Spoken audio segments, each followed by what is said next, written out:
All right, what is up, everybody? Welcome back to another Thursday night live stream on Drums and Drams. Got to get those unsightly microfiber cloths out of the shot. We can't have that. I'm just kidding. Gosh. Well, sorry I'm late. It's 9:06. We're back to this again. The reason is, there are two reasons, and you might not believe either of these, but I have proof of one of them. One, I lost one of my AirPods, and if I lose something, I desperately have to look for it until I can find it. And so I lost just one of them somehow, and I ended up finding it behind the couch. It fell through the couch because I fell asleep on the couch last night like an idiot. Reason number two, also please hit that like button on your way in. Good to see everybody. I'll get to the chat in a second. Reason number two, I just got my first Dusty Blantons ever. All right, call me a tater. That's okay. But this has Sarah and I's wedding date on it, but 30 years before. So this is a 8/26/1991, and it looked fine, and I opened it up, and something was a little off in the taste. We were just sitting on the couch having this before dinner, and then I shined my light on my phone through the bottle and realized that this is super, super cloudy. And I was hoping that I was going to be able to taste this tonight on the stream. And then we're not doing a giveaway tonight. We're just hanging out. We're just drinking through a lot of samples, a lot of cool stuff. And I was hoping that I'd be able to give away samples of this next week or the week after, whenever I do the next giveaway. But unfortunately, it's super cloudy. So I got this on secondary from somebody, and I contacted him, and I wasn't asking for my money back or anything. I was just letting him know, like, hey, it ended up being cloudy, but I already opened it. That's totally on me. And it sounds like he's going to exchange it actually for another one, which is something that he totally doesn't have to do, but I really appreciate it because I've never had a Dusty Blanton's, and everybody talks about how good Dusty Blanton's are, especially the ones from 1991. I've heard that these are, in many cases, 16-year-old single barrels, and I could just tell something was weird about this one. And the check that I did to confirm this, I've got two samples, one here and the remainder of the other in my glass, of turkey decanters. These were sent to me like 2 years ago by Alex Halverson, who is occasionally in the chat. And he sent me one that was super cloudy from one decanter and one that was super clear from another decanter as kind of a cool A-B comparison. And I've had these for a long time. And so I poured these out to kind of check my work on this Dusty Blanton's. And of course, it has the exact same palate issues that this cloudy turkey decanter has from 1981. So there you go. That's the reason I'm late. Dog ate my homework. We don't have a dog. We have a cat. But she does have puke in her tail, and she's aggressive, and we can't get it out. So we just got to let her deal with that, I guess. What is up, everybody? Let me see who's in the chat. So basically tonight, now I'm starting the stream. I will get to some Eagleware to reset my palate, but I am starting the stream with some 1981 8-year 101 proof turkey from a decanter, the clear version. So thanks, Alex Halverson, for sending this, a year or two ago, whenever that was. Travis, you need to ask Shook to come on and talk smack back and forth. Look, if you guys haven't been following the A124 Elijah Craig thing, Well, look, the junkies are late on this. They're late to the party. And here they are. Oh, it's the best A batch that's ever happened, blah, blah, blah, in recent years. No, A124 is hot garbage, and it's the worst Elijah Craig barrel proof batch ever released. And I've confirmed this, at least for myself, in a blind tasting that I did a few months ago. And now we got them doing a video today where they're doing a blind of all these A batches. And A124 is second to last, only to the batch A122, which sounds like a contaminated batch or something, or bottle for them. They're like, oh, it smells like a Sharpie. Shook picked it out on the nose. It's like, let's discredit that A122, in which case A124 came in last. I'm just saying. And then at the end of the video, when the reveal happens, just a lot of backpedaling, you know? Just a lot of backpedaling for Mr. Shook. That's fine. I'm going to see him next Wednesday at River Roots. We're going to do a pick together. He's going to pick a terrible barrel. That's fine. Sorry to his Patreon members, but we're going to pick a great one. So, just saying. What's up, Josh Fritz? After all that tirade, please hit that like button, guys. Pink Dan says we're waiting. Well, sorry. Now you know why. Jesse, I have the feeling that Matt Madness this year is mostly just going to be Cam and Shook talking smack. You know that's what it's going to be. At this point, yes. Leo. It sounds like I'm going to see Leo on Saturday at this Columbus Symphony Gala event that we're doing. I'm playing a piece there, giant piece for percussion and electronics.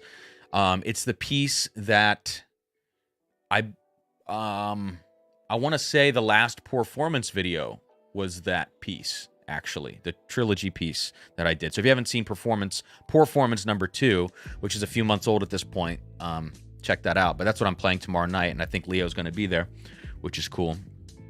All right, I'm going to skip ahead, guys. Carter, are we ready to rock? We are ready to rock. And he also asks, has anyone had Michter's 10 Bourbon 24A? Yeah, it's really good. It's better than previous years, in my opinion. It's not as good as the 23A batches, though. Those, for some reason, are still so special. It has qualities of them, but it doesn't have the dustiness of it. But I would say, if you do find it at SRP, I would buy one, but I'm not paying over on secondary for any Michter's 10 bourbons unless they are 23A barrels with lower numbers, if possible. Adam, it's whiskey time. Yes, it is. And Guy, good to see you, man. What is up, Jonathan and Jeff? Joe says I liked it more than Cam did, I think. Yeah, you know, as I kind of think back through it, I think I was a little picky on that one because I had 23A in my mind. I think I could have been a little more fair in that assessment, to be honest. What's up, Michael? Hey, I'm drinking some of... God, I can't talk. It's just, you know, I got cloudy Blantons on my mind. I've got some of your samples, actually, here. These 2 Redwoods. So I'm excited. I look taller on stream tonight. Did I change the camera angle? I just had a growth spurt, actually. Okay, good to see everybody. I'm going to keep scrolling down, guys. Bourbon Bill, what a tater. Let's go. Good to see you, dude. Right on time, says Cheech. Cheech, thanks for jumping into the Patreon. And hey, I've actually got a couple new Patreon members that jumped in today. So I want to say thank you to Justin Potts. Thank you to Kem Michael. If you two are watching, I'm not sure. But appreciate you, as well as Jen and Cheech jumped in yesterday. And Jeremy H. jumped in on Friday at $50. A Micro Batches member. So thank you all. It's amazing. Jason, so is it bad juice? If we're talking about this Dusty Blanton's, no, it doesn't taste bad, but you can tell that something's off about it, and the palate is just really flat, and it's what happens when whiskeys go cloudy like this. So the flavors still taste dusty, but you can tell that there's something that's not right. Jason, thank you. A124 is a vomit emoji.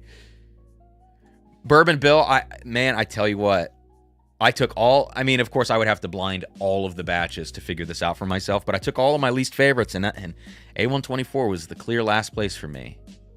But A123 was really good. You're right. And although when I go back, like A120 beats the pants off of A123, but that's also pre-2021 batch. So I loved A120. Hell, actually, every A batch pre-2021 is great.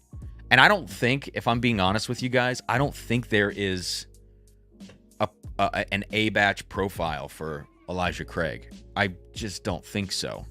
People think that The C batches are always hot. The A batches are always bad. And the B batches are always really tame. I don't know. I mean, the B batch thing, maybe. Maybe they're more tame and relaxed on the profiles. I'm not sure. I just don't feel like there's a trend that I could point to. And I'm looking at every single batch in front of me, you know, back to A117. I just don't feel like I can find those trends. All right, we're going to keep scrolling. We're going to keep going down here. I want to get caught up. Mike Conklin, we need a Performance 3. It's in the works, man. I know the piece I'm going to be doing, which is kind of a long one. It's like 18 minutes of music. So some people are probably not going to be into that one, but that's okay. And I'm going to do it with, the plan was to do it with a finished rye. And I was hoping that Pursuit United Sherry finished rye was going to be the one that like was the perfect fit for that video. But unfortunately, I don't think it's going to be. So I may still end up with that Sagamore Sherry finished rye. But I just wanted to find something that had really good distribution that other folks could get their hands on. Because I don't want that Performance series to be something that's a bunch of limited bottles, you know? Sean Holtgrave, hi Cam, driving, so I'm listening. Can't contribute. All good, man. Thanks for being here. I mean, hell, just drive safe. I see Phil's in here. What is up? Buffalo bourbon enthusiasts sipping on Rebecca Creek Spanish Oak. Nice. On an unseasonably cool Buffalo night. Yeah, it's been so stormy and weird. All the weather stuff. A120, yeah, was the super high proof one, Jesse. I want to say that was like 136.8. Hang on. Oh. Yeah, 136.6. Oh, and of course, okay, here you go. You said it right here. Sorry. Bobby, B-Batch coming. Oh, I was going to do a little short video about that yesterday, and I just ran out of time in the day. Yeah, B524 has been announced now, or at least on the website, it's up. And those are the stats, 130 proof, 11 years, 2 months. Not the worst thing in the world, especially the proof point, so we'll see how it is. Joe, yeah, I saw this. The Michter's 25 rye release, $35,000 on secondary. Yeah, we can all pitch in on that, right? Thank you, Marty. Cheers, man. Thanks for jumping in here. And again, guys, no giveaway tonight, so super chats are just for the good of the channel. And if you do decide to super chat, I, of course, sincerely appreciate that. But with no giveaway, I don't expect anything like that. So thank you. Yeah, Chris. So these Russell's 15s going up. I'm not going to say anything publicly because I've just heard some sketchy things about the acquisition of those bottles. That's all I can say about that. So I kind of have to take myself out of the running for that stuff. So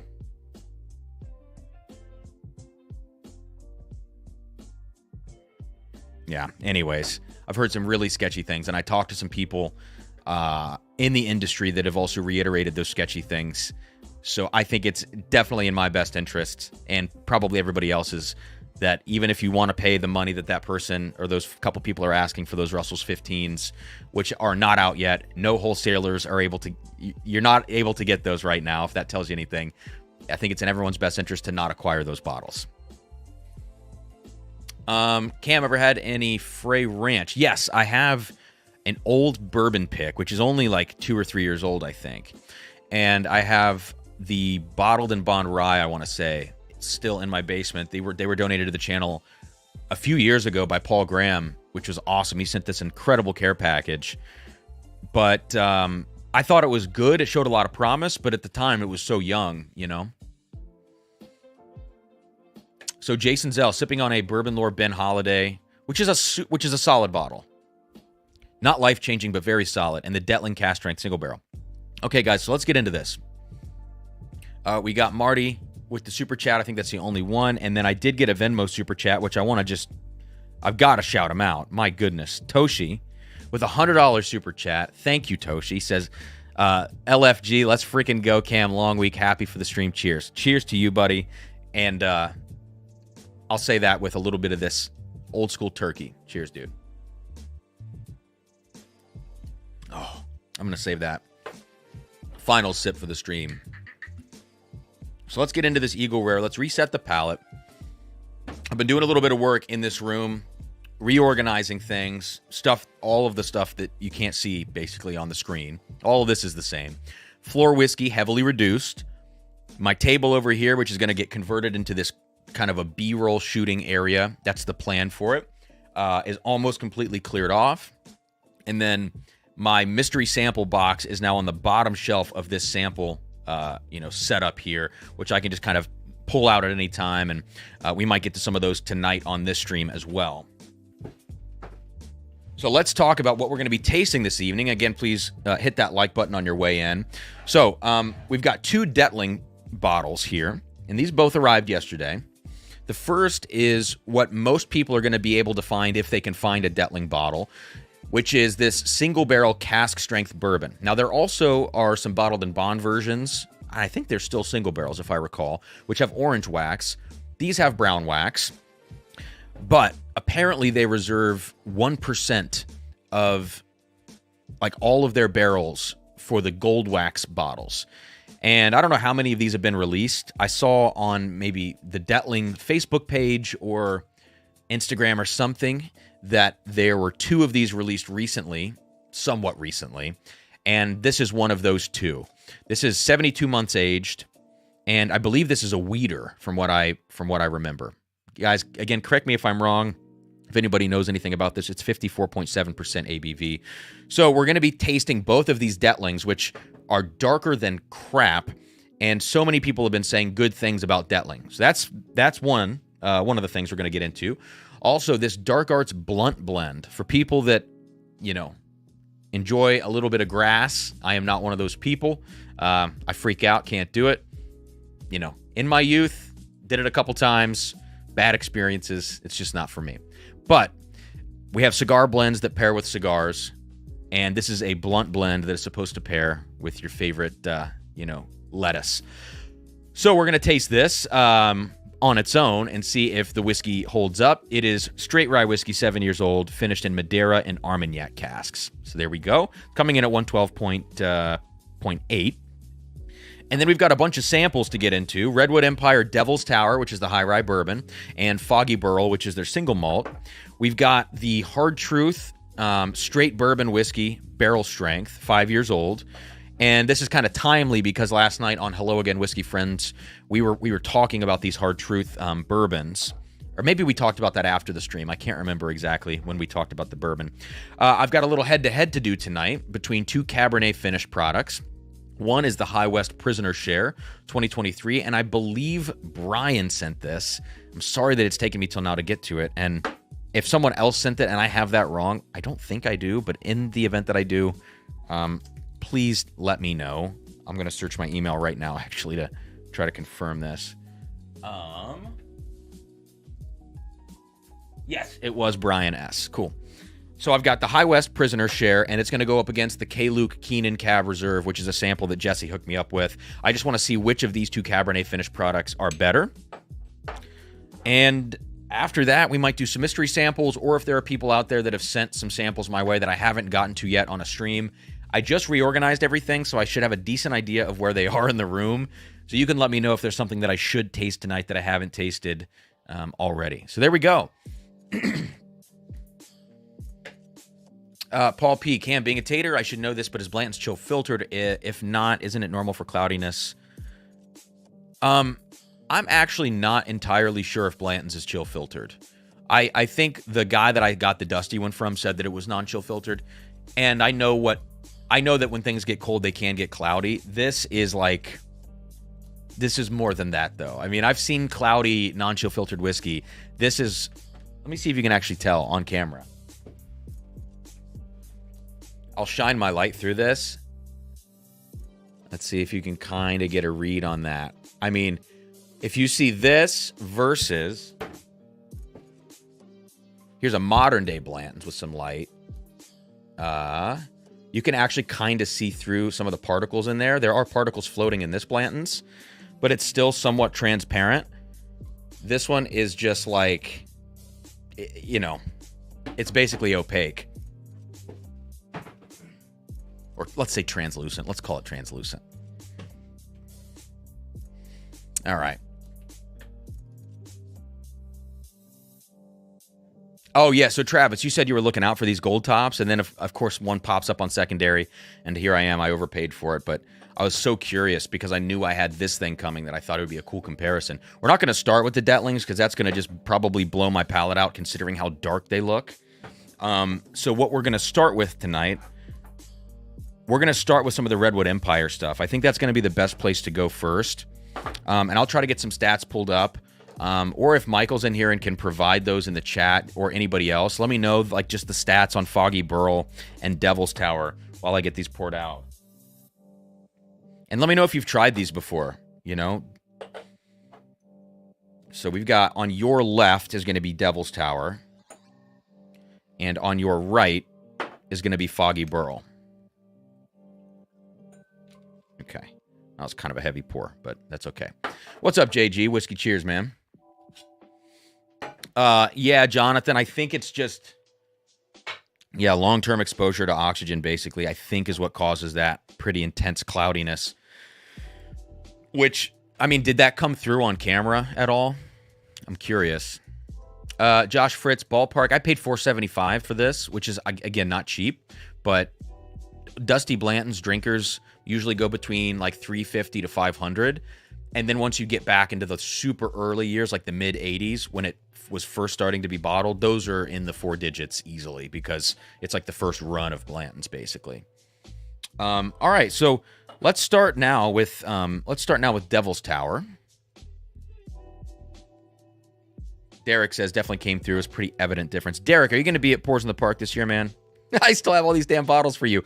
Unfortunately, I realized that the samples I've got for you poured out from way long ago have been sitting in foam topper bottles with white caps, and so I'm going to have to re-pour you some samples. I don't even know if I still have all those bottles, but I'll pour you some good stuff. And, you know, I will provide an interest payment in the form of whiskey for the incredible delay, dude. So, and it was like not crazy samples, but it was still pretty solid stuff. But it just occurred to me the other day, I'm looking on the floor. They're right behind me here, and I'm like, oh my God, those are foam toppers from way long ago. Bobby H, yes, these new ones should be their own whiskey. And I don't think anybody mentioned in the chat. So Redwood Empire, Devil's Tower stats. Let's look that up. 51 corn, 45 rye, 2 wheat, and 2 malted barley. So this is barely legal bourbon. Truly a high rye bourbon. Don't want to read the tasting notes. I just want to get the proof. That's all I want to do.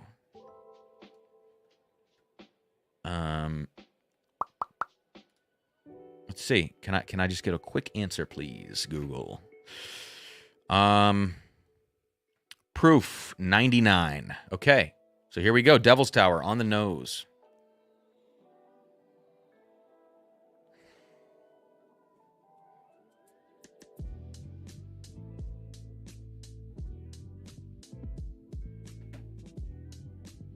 All right. On the nose, I'm getting some sort of like strawberry rhubarb, honey. Like this is on the lighter side of things.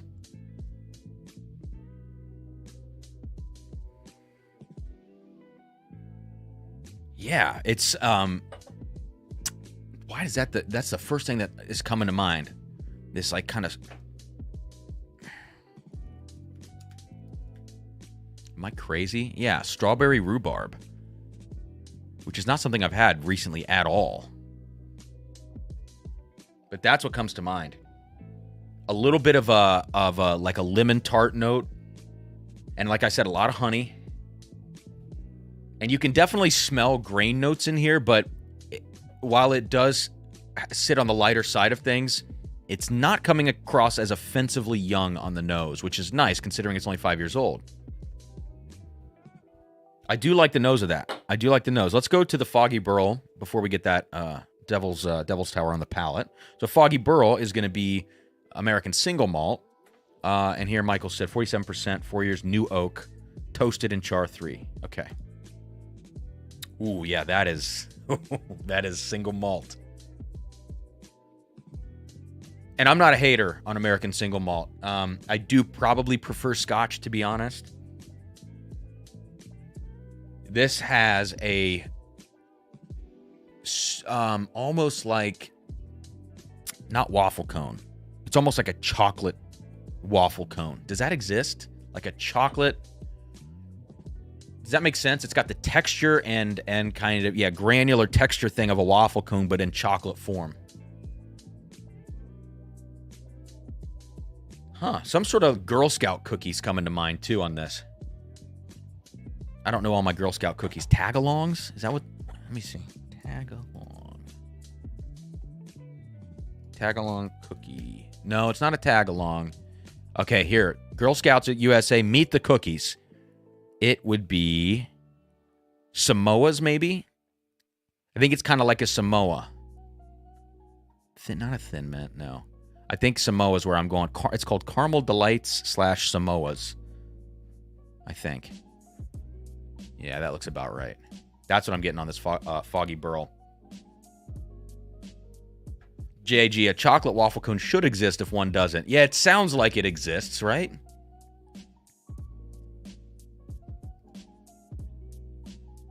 Devin says, cheers, Cam. Loving the hat today. How'd you know my ported pumpernickel? Try to say that 3 times fast, man. Ported pumpernickel seal box pick came in the mail today. I had no idea, but this is one of the only hats that I wear is this like very beat to crap average Middle West hat. For some reason I love this thing. And when I don't do anything to my hair and it looks like this, the hat's got to go on, you know. Luke says they make chocolate waffle cones. There we go. There we go. Yeah, it smells good. It smells good. I got to say, you know, American single malt not being my favorite category, I do think I prefer the Devil's Tower on the nose. All right, here we go on the palate. Cheers. White pepper on this too.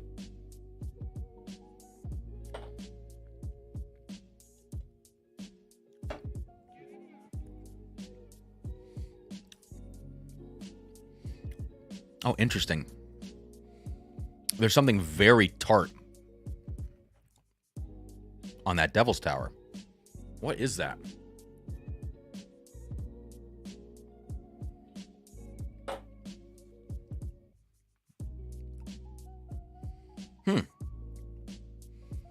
Maybe my palate is not ready for that after dinner or something. I think I like the nose of the Devil's Tower more than I like the palate.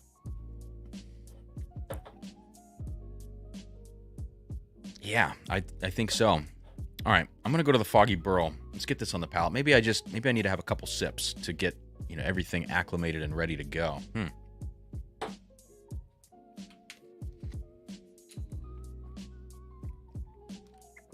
Jay Boogie says Devil's Tower gives me a fruity, but yes, definitely fruity, but marshmallow note on the nose, like a toasted bourbon. Marshmallow, huh? I could see that. Marshmallow's a good call. When I usually think marshmallow, I associate that with a lot of like older Michter's products, the old toasted ryes, some of the 10-year ryes, some of the 10-year bourbons of years past. I had something the other day that was pretty marshmallowy, but I can't remember what it was. And we were talking about marshmallow last night on Hello Again Whiskey Friends. One of the blends Darrell mentioned had a marshmallow note. Anyways, I could see that on here, but it's a little different than what I typically associate as a marshmallow note. Yeah, it is kind of fluffy, though. Like some sort of fluffy thing going on in that. Dan H., thank you for the super chat, man. Cheers, working on Middle West Ported Pumpernickel Rye Cast Strength and Rare Character Exceptional series tonight. Dan, which Rare Character Exceptional is it? Is it a malt whiskey or is it one of the bourbons that came out? And now they've got like some maple finish thing, I think, in that same series too. But, and also, what do you think about the Middle West? Thank you for the super chat, man. Cheers.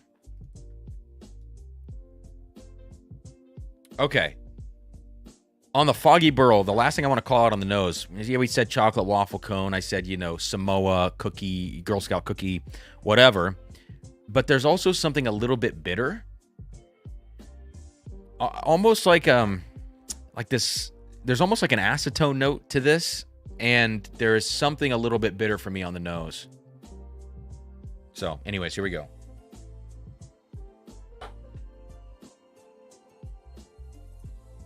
It does have this bite. That baker's chocolate kind of bite that you get on a lot of American single malts. It definitely has that up front. And so if people out there are not big fans of that profile, that kind of note, then the Foggy Burl is definitely not going to be for them. I do get some of that profile on the Rare Character Exceptional Malts, but it's so balanced by more like other bourbon-like notes in the blend of the profile. I know they're single barrels, but in the blend of notes that you get in the profile, I think there are so many other things at play besides just that like dark chocolate, baker's chocolate, bitter bite that you can kind of see, you can kind of deal with it a little bit better. So a lot of bourbon drinkers tend to like those malt whiskeys, whereas I think Foggy Burl, if you're not somebody that drinks Scotch or American single malt, I don't think this is the bottle to necessarily convert you to this style. Although maybe I'm wrong. If anybody in the chat has had this, and let's say it was your first experience with American single malt, drop a line in the chat about that, because I would be curious to know, if this was like a converting type bottle, or if this is something where you thought, oh, I want to stay away. Luke, bitter like a walnut. Yeah, maybe kind of like walnut. Like, those can have that, kind of bitterness to them. Yeah, walnut, almost like maybe even pistachio going on in here, actually, which I like pistachio, don't get me wrong.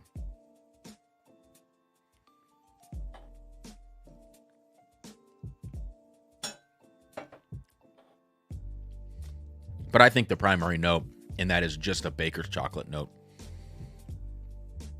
Sarah and I keep Ghirardelli chocolate chips in the freezer as like a little quick sweet snack if you want something. And it's like the 60% cacao, I think. I don't know. I'd have to go look at them. But this just reminds me of eating those, You pop in a couple of those after a meal as a little sweet treat. It's kind of what I get from that Foggy Burl. I'm going to revisit Devil's Tower just one more time before we move on. Because Jay Boogie says apricot or peach on the palate for Devils. Yeah. Yes. Totally. I'm not sure why there's been a prevalence for me recently of peach notes in a lot of whiskeys. Like the Bourbon Lore has it. I feel like I've been tasting so much whiskey recently that I can't keep them straight if I don't have the bottles in front of me. But I've had a lot of whiskeys recently that have peach or apricot notes on them,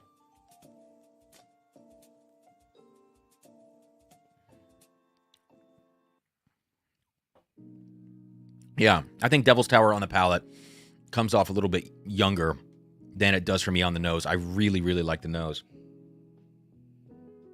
And distillate-wise, I'm trying to think of like what this exactly reminds me of, this type of profile.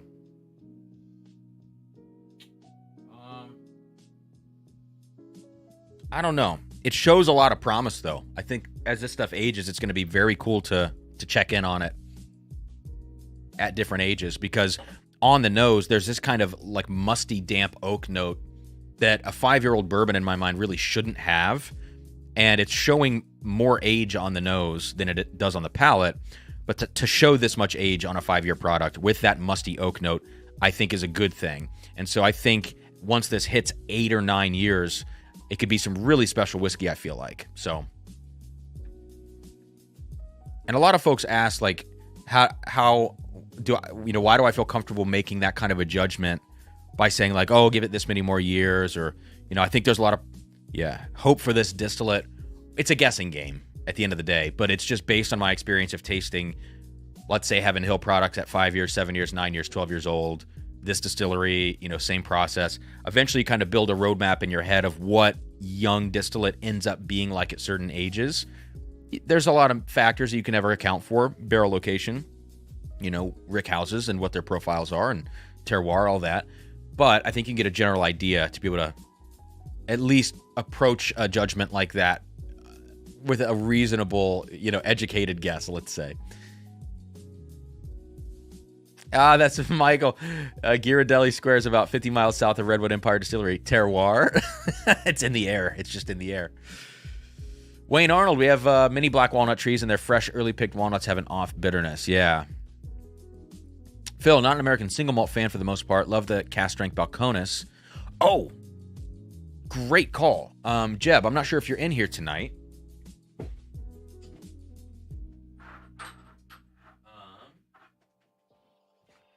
This is the single malt, I think, from Balcones that everybody's been talking about.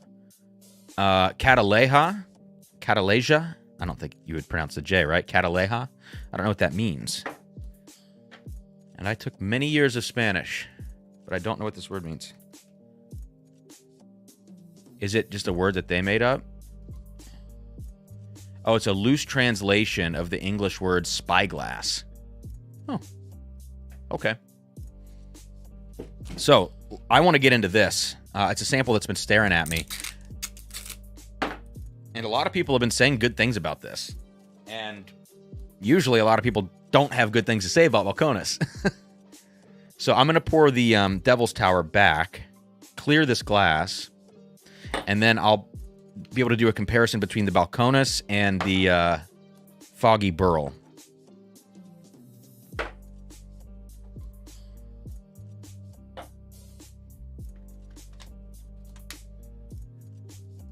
All right, let's keep scrolling here. Devin, is the bitterness like the Dragon's Milk? Not quite, Devin. The Dragon's Milk had that hoppy bitterness to it. Yeah, and I of course, it does seem that a lot of those bitter products are coming from people that are producing beer as well. As you know, it looks like that's a tie-in, but maybe not. Maybe not a rule, but at least a trend. Jesse says, I like American single malts well enough, but it's not my favorite style. I think malt whiskey works better in used barrels. I agree. And, you know, the fact that we're dealing with barrel shortages in bourbon, I don't think American single malt should be using those barrels. I'm sorry, but bourbon was around before American single malt, and it's much more popular. And if anything should take, you know, precedence over that, I think it should be bourbon with those barrels. Michael says, I agree. I'm really looking forward to all of their stuff aging now that most, if not all, is their distillate. Yeah, and I love those super, super high rye mash bills. You know, speaking of Jesse, I was over at Liberty Pole. Let me see if I got a sample of this. Gonna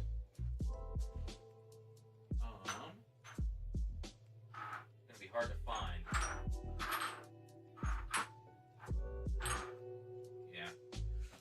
I'm going to give up on that one for now, but I think it's Liberty Pole, right, Jesse? I'm not getting that wrong, am I? Liberty Pole. Yeah, Liberty Pole Spirits is what it's called. But I was over at Liberty Pole with Jesse, and we were tasting through one of the barrel picks there, high rye bourbon, and it was maybe same age range, 4 or 5 years old. I just think that a lot of these younger distilleries that are able to avoid heavy craft whiskey notes, when they do these high rye mash bills, I think the results are often really good. And it seems to me that Redwood Empire knows what they're doing with that. And same thing with Liberty Pole. Like, great product at a young age with that high rye. Bourbon bill, exactly, man. It's easy. Older is better. It could always use a few more years. Yeah. Devin says, Mike sent me a sample of the Balcones. Very good. Has some sulfur. Ooh. Uh-oh. Which I typically hate, but it's well integrated. Okay, here we go. I'm scared. So, I want to say this is a Balcones product, right? Let me check on Google. Yes, Balcones Brimstone. So, I was down in Waco, Texas, in January of 2020, right before the pandemic. I was on tour, and I did a big show at the Meyerson Symphony Center in Dallas. I soloed with the Dallas Winds there, which is an incredible show. And then afterwards, I hit a couple of universities. I hit Baylor. I think I did a show at Baylor. I did a show at, it was a school in Stevensville, Tarleton State. I did a show there, and I may have done one more. It was like this little mini recital tour after this solo thing I did with the Dallas Winds. And I at my hotel bar one night, got the Balcones Brimstone, because at the time I was not drinking American whiskey. I was only drinking Scotch. And everybody told me the Balcones was what I needed to try. And the Brimstone was so acrid and like it tasted like melted plastic that I couldn't drink whiskey for weeks after that. Like, it made me sick to my stomach. It gave me this, like, aversion to drinking whiskey. And so I have very scarring memories of drinking Balcones. So you saying that there's a sulfur note, Devin, in this?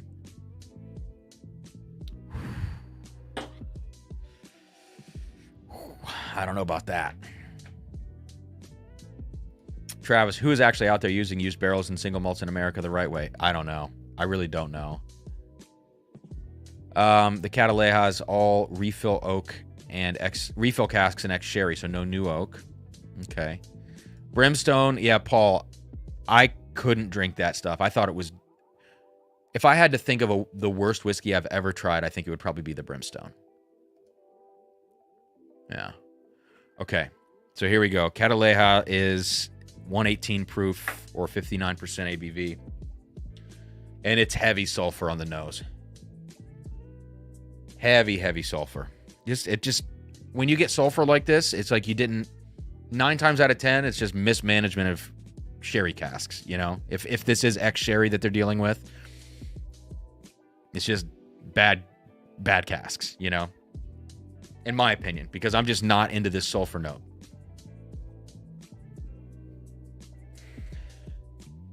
It's just a ton of dark fruits, stewed sherry fruits. Almost feels like there could be some port casks influence in here, even if there's no port casks used. It still has that kind of thing going on.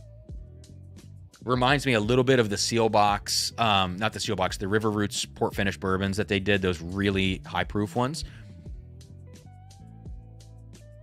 The sulfur I'm getting used to right now. It's starting to die away, and I'm able to get beyond it just a little bit. And there are some very, very intense, like, sticky toffee notes in here and some chocolate as well. But the sulfur is what's killing me. If you remove the sulfur, this actually smells like a pretty damn good whiskey.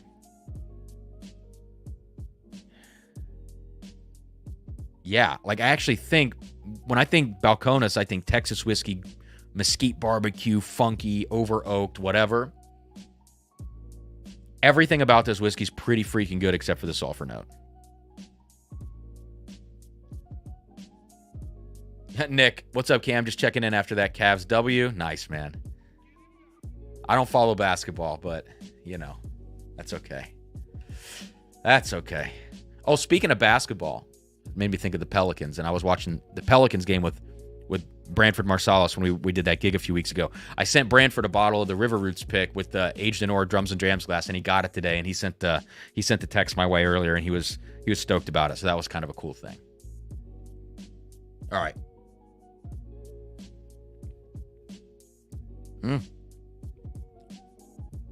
Oh.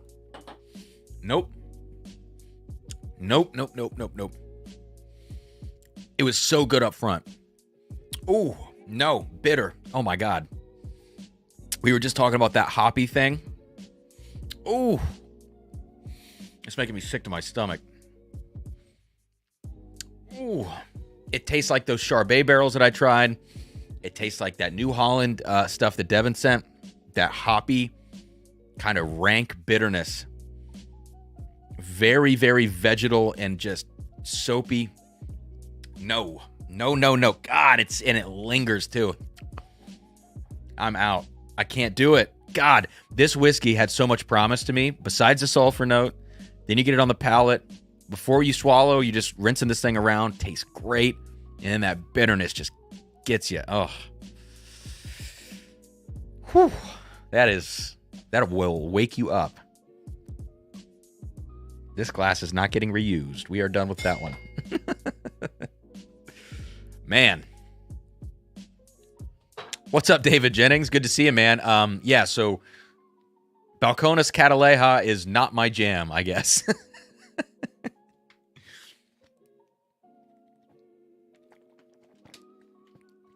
Can't wait, David, to get the Raconteur Rye, man. I'm so happy. I'm so happy the way that turned out. Cannot wait. And that goes live tomorrow. I can't remember what time, guys, but if you're in the market, I'm just telling you, That Raconteur Rye is great stuff. Okay. Robert says, cleanse your palate, brother, because that Dettling is going to set you free. I can't wait to try this. Let's see. Is there anything else? I think the Dettling still needs to wait just a second. Just considering the color. The fact that it's probably going to be very intense. I will say, I like the Redwood Foggy Burl a whole hell of a lot more than the Balcones. Whoops. Spilled a little bit. That's okay.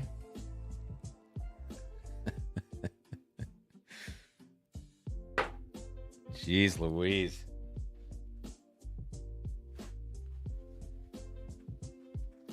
All right, if you have not already hit that like button, guys, and you're hanging out tonight, please do me a favor and hit that. That would help so much.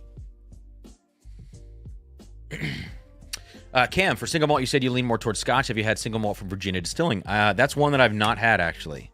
So, I think Nancy Fraley had something to do with that, right? If I recall.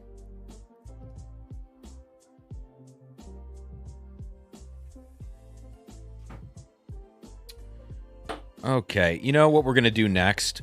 Before we get into heavy finished stuff and the Dettling, which is going to be super intense, let's quickly do this Hard Truth bourbon. So I've tasted a few batches of the Hard Truth rye, sweet mash rye. And on the stream last night or off the stream, whichever one, we were talking, me and Kelsey Durrell and Mr. Wack, we were talking about these Hard Truth bourbons, and they were telling me that the bourbons are nuts.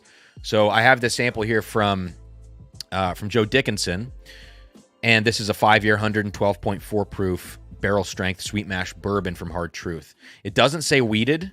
I know they have released wheated. I don't think this is that. I think this is probably a rye bourbon, but who knows?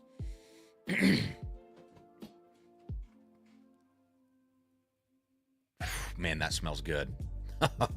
I just love the Hard Truth sweet mash rye. To me is so damn good. And this kind of builds on that same type of light, sweet profile. So fruity. I mean, the Redwood Devil's Tower was fruity for sure. This is way deeper and richer. It smells like Buffalo Trace in a lot of ways. It really does. But I kind of like, this is a fresher sweetness. Buffalo Trace can get, it's candy, you know, you get the candy cherry, the candy grape kind of notes, the big league chews. These are the things everyone talks about, honey notes. And as it ages, Buffalo Trace eventually layers in a leather note, eventually. Sometimes it takes a while, depending on the product line. I think this Hard Truth has a fresher, more vibrant sweetness to it. Man, what is this? This reminds me in a lot of ways of Green River. Green River has a very fresh blackberry note to it and honey. And this Hard Truth has some of that too. This smells great. Wow. All right, here we go.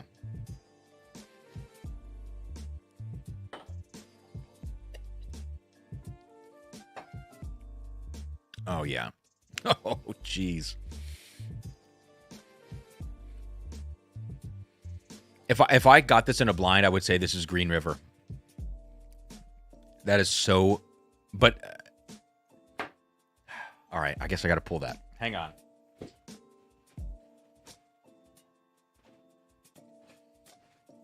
All right, let's see. It's going to be a little higher proof. This is that Junkies Green River pick I always talk about.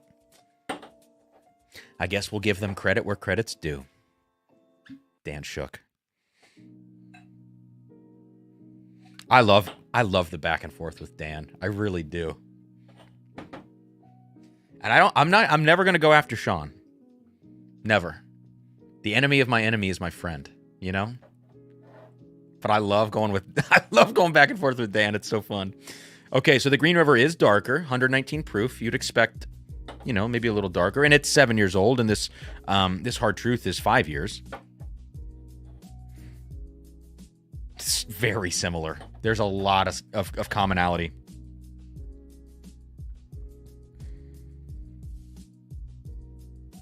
Luke says, I was on that Green River pick. Dan was sick and had no say in it. Okay, well then, it makes sense why it's so good.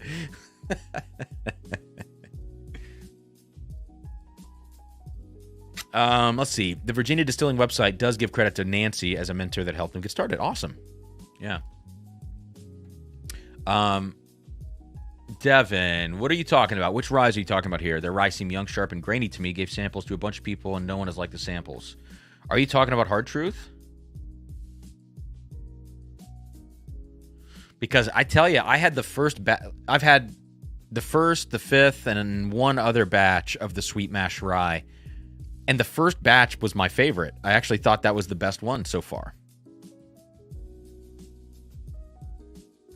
Jay, I have met Cam. It's him, not the whiskey that smells like sulfur.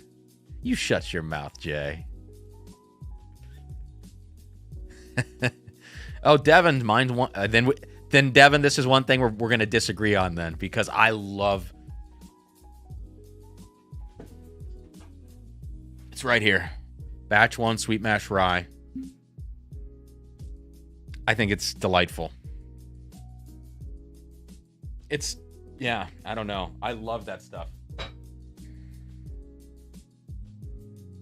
The bourbon is just so fresh and fruity. It's like a fruit basket, you know?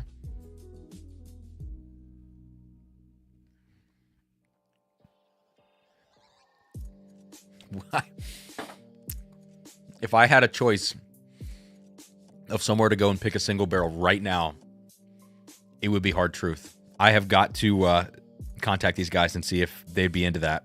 This stuff is so good. Oh my goodness. I can't recommend this enough. I cannot recommend their bourbons enough. If you want something, I don't think it comes off young whatsoever, this bourbon at least. It's so fresh and fruity and sweet.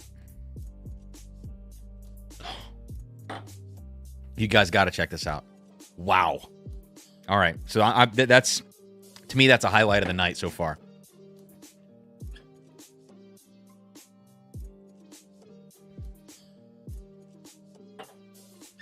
Devin, I would love to know your thoughts, actually, on one of these bourbons.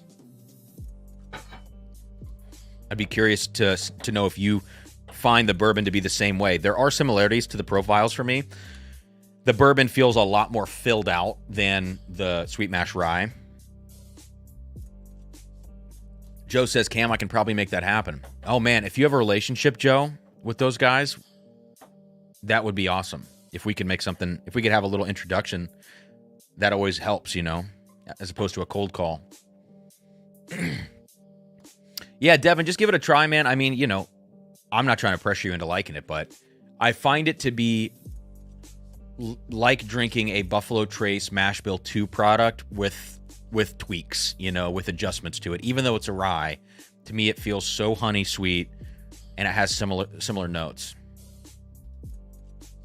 Man, that's some good shit. All right, next up, I'm gonna leave that out. Next up, we're gonna get into the Dark Arts Blunt Blend. And I don't know what the distribution was like on this. I think this one won some awards, maybe San Francisco. Is that the competition that just happened? I believe this took home like a pretty high score wherever it was entered. Just a reminder, 7-year MGP rye finished in Armagnac and Madeira. Yep. And the side tag says Dank Arts. So there you go.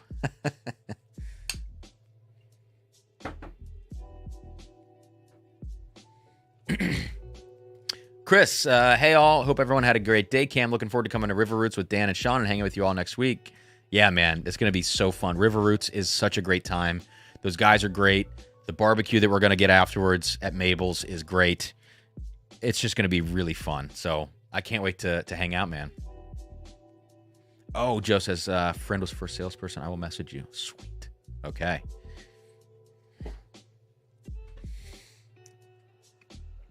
Okay, let's get into the blunt blend. 112.8.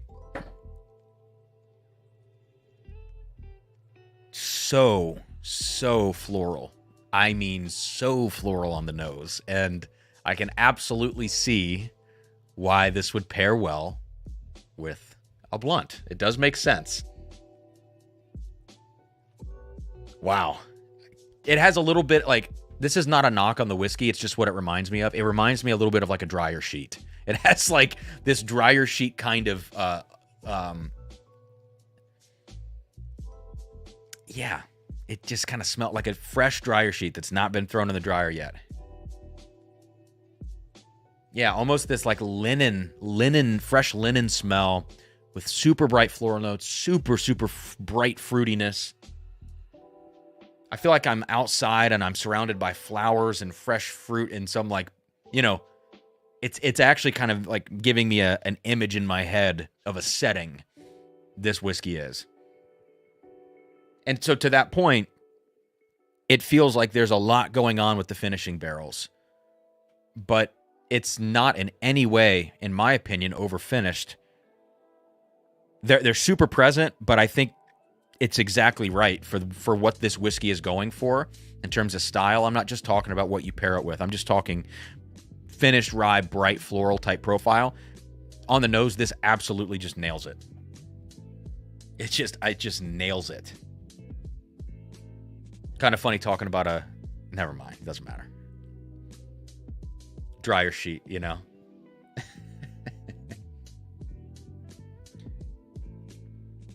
Joe, is this the one we both got from the same guy? Yeah, if you snagged, I think I do remember you snagging one of these. Yeah, this is the same one. What do you think, Joe? I mean, do you get that dryer sheet kind of thing that I'm talking about? All right, I got to taste it now.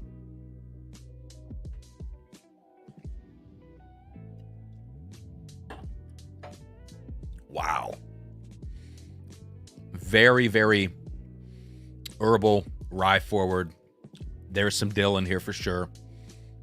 It's not shy about it being very spicy, herbal, floral, rye driven.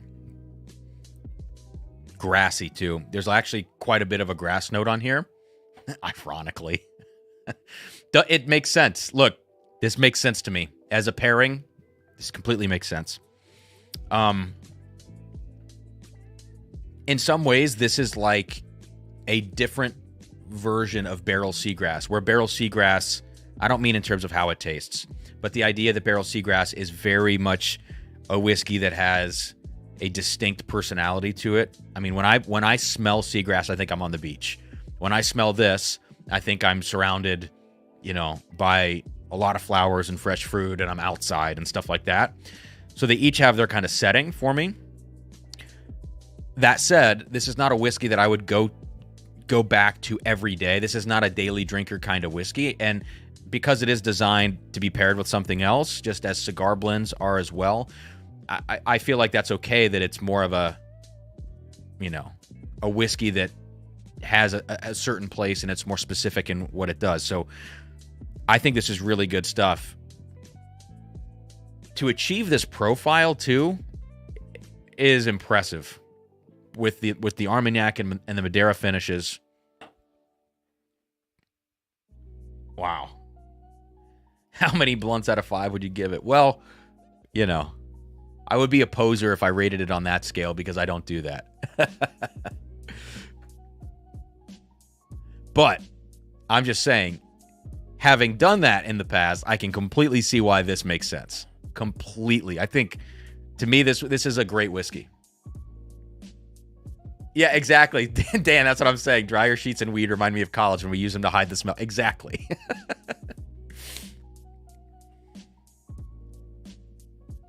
Jesse, does the Madeira or Armagnac finish come through with any fruit flavors?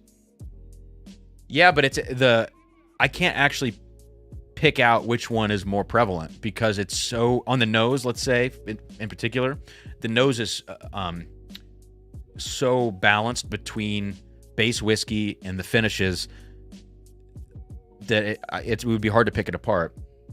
But let's go palate again.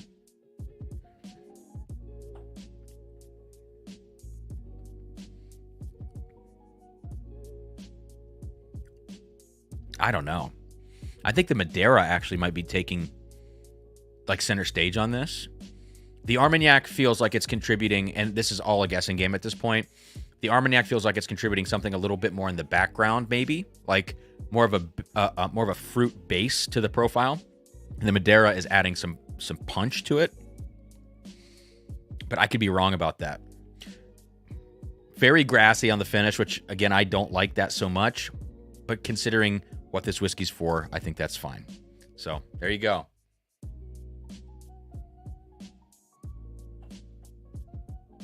Paul P. Come on. Hey, who watched the Tom Brady roast? Tony Hinchcliffe absolutely decimated everybody on that roast. I thought, well, I'm not going to get like political about anything, but to me, the Tom Brady roast was like a turning point in mainstream comedy, but maybe not even just comedy, you know, like just mainstream culture.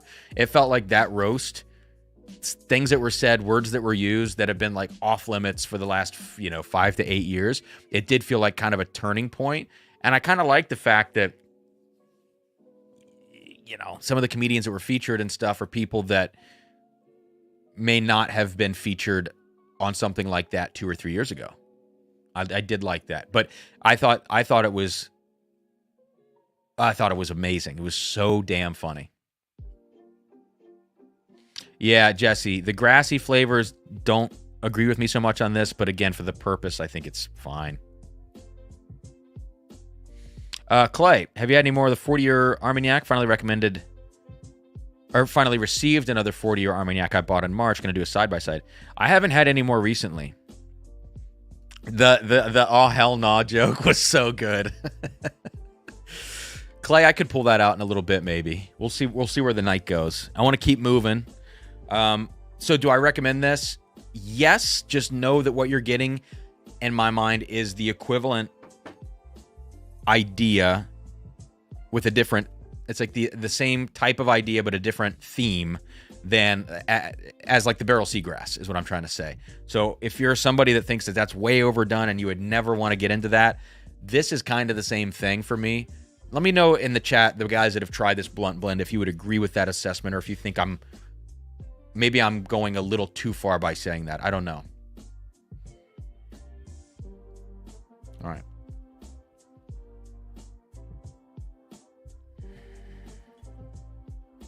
Cool.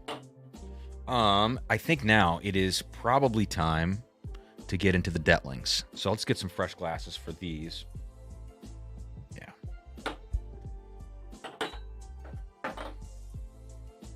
Can't get over the hard truth. I cannot get over this hard truth bourbon. I love on these live streams discovering stuff like that. And it's a discovery for me, not for some of you. You already knew that.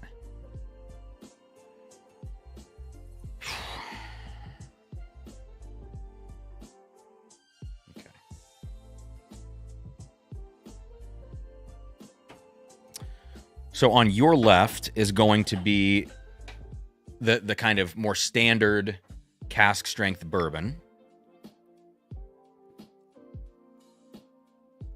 All right. And I want to say this is a 6-grain mash bill. Yeah. Let me confirm that. Dettling mash bill.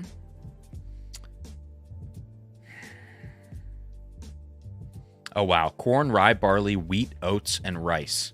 So there's a lot going on in this. Now, let's do this. Dettling Gold Wax. I think I'm probably going to have to check out their Instagram to find this. But I do want to see if there's more info on this. Dettling Bourbon. And here are the 2 gold waxes, and mine is within this picture. So it says, for those of you in the know, we reserve the gold wax for the top 1% of releases. These are allocated and will show up many places in small quantities. The barrel on the left, which is not the one that I have, is the standard mash bill. The barrel on the right is a white wheat short barrel that spent much of its life in the loft of the original house. They say it's the darkest whiskey they've ever seen anywhere. Drinks like glass. Not complex, just insanely delicious. You will make a face when this one hits your mouth. I hate to say it, but it drinks like rum, and the SRP on these is $125. Both of these gold waxes were 72 months, so 6 years of age, and mine is the slightly higher proof of the two. So mine is the wheated, it sounds like. I'm not sure exactly what the other grains are in the mash bill or not, or if it's It could just be a wheat whiskey. I don't know. They weren't specific about it. They say not complex, but delicious and dark. I mean, they're both really damn dark. Yeah, okay, it's way darker. The gold wax is way darker than the other.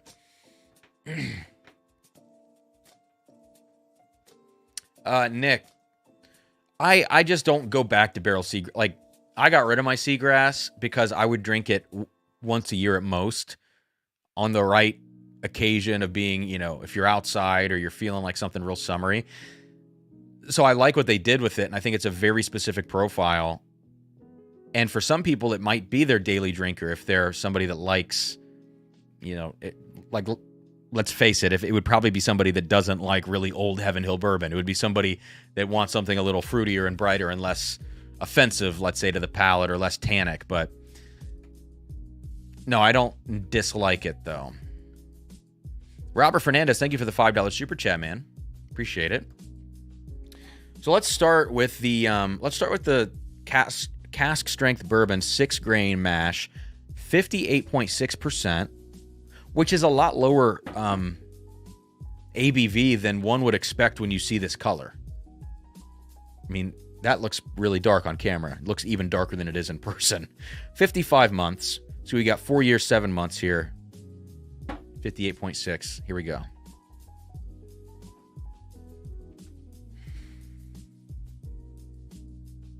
All right. Nick, got it. I think it's great for summer. It's definitely not a daily.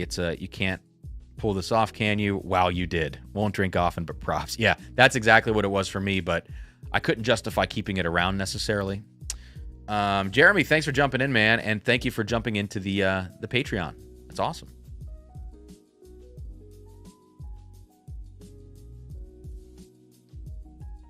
Okay, so on the nose of this Dettling cask strength 6-grain bourbon, it does smell crafty. It is not the craftiest whiskey I've ever smelled. I would say, like, it's going to sound stupid. Of the crafty whiskeys that I've tasted, this is one of the least crafty, but still crafty tasting whiskeys. So you do get a little bit of that, like, farminess that people don't like. I like this in small doses. It doesn't offend me. It's not something that I reach for all the time. But I always find that these whiskeys do better when they're consumed outside. I think when you're outdoors, something about craft whiskey, it makes all of them taste better. And yeah, so this just smells like super dark chocolate and cinnamon to me. Coffee. Just intense brown sugar, like molasses, but not in a sweet way, you know, just in that aggressively concentrated flavor way. It's intense. It is very, very intense. And before I taste it, why not smell the gold wax? That is some dark ass whiskey. Wow, that is crazy. Now that smells very good. This smells less crafty to me. It smells velvety, if that makes any sense. So it's super intense and concentrated down, even more concentrated than the first glass. Oh my God. But it smells like it's going to be velvety. Less spice, which makes sense if this is a wheater or wheat whiskey, some amount of wheat in there. It does make sense that it smells lighter, and it is a lower ABV by about 4%. So let's start with this more intense one first.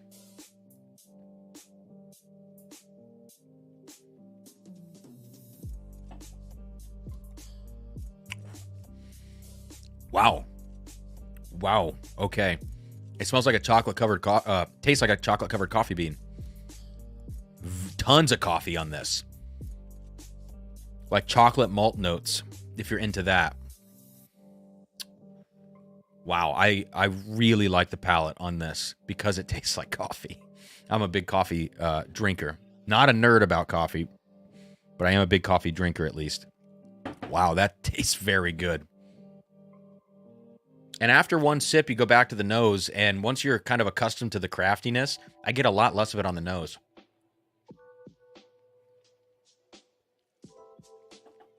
Big cinnamon punch up front, and then immediately goes chocolate-covered coffee bean. It is kind of bitter, you know, but it's in a fun... Like, if you don't like drinking coffee, you are not going to like this Dettling. You got to avoid this bottle. If you like coffee and you don't mind a little craftiness in your whiskey, this is crazy. So, that's cool. I was worried about this because I knew that it tasted crafty. Once I picked them up yesterday, I opened them, I tasted them.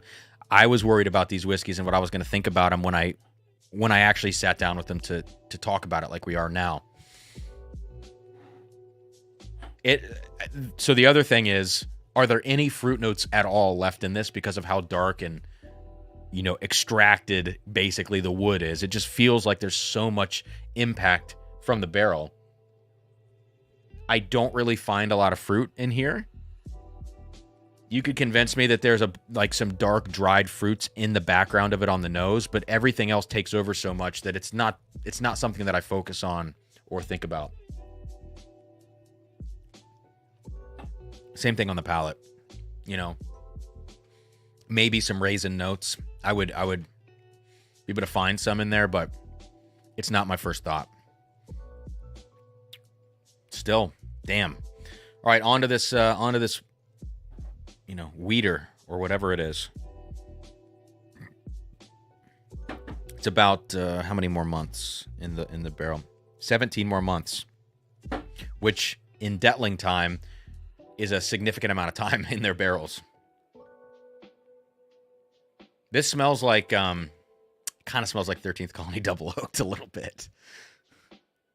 So maybe whiskey can get this dark.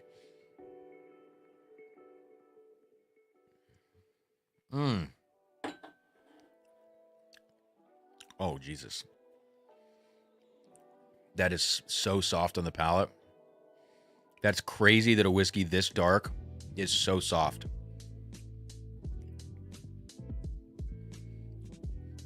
Robert, the lightest fruit you would find...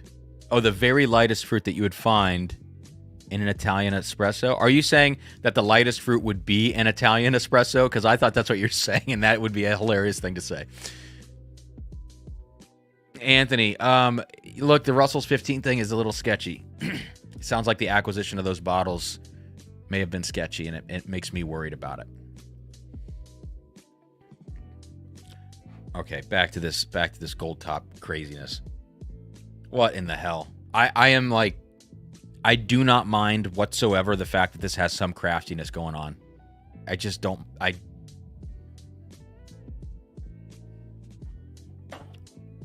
Jesus, man. You can tell there's wheat in here because it's so soft and delicate. But that's about as delicious. That's about as delicious of a profile when you think of dark, super dark whiskey. There's even more chocolate and espresso in this glass than there is on this standard. Okay. So next week in the sample giveaway, or 2 weeks, whenever we do the next one, these will definitely be in there. Because I think even if you're not a fan of craft whiskey, you've got to try these. They might change your mind.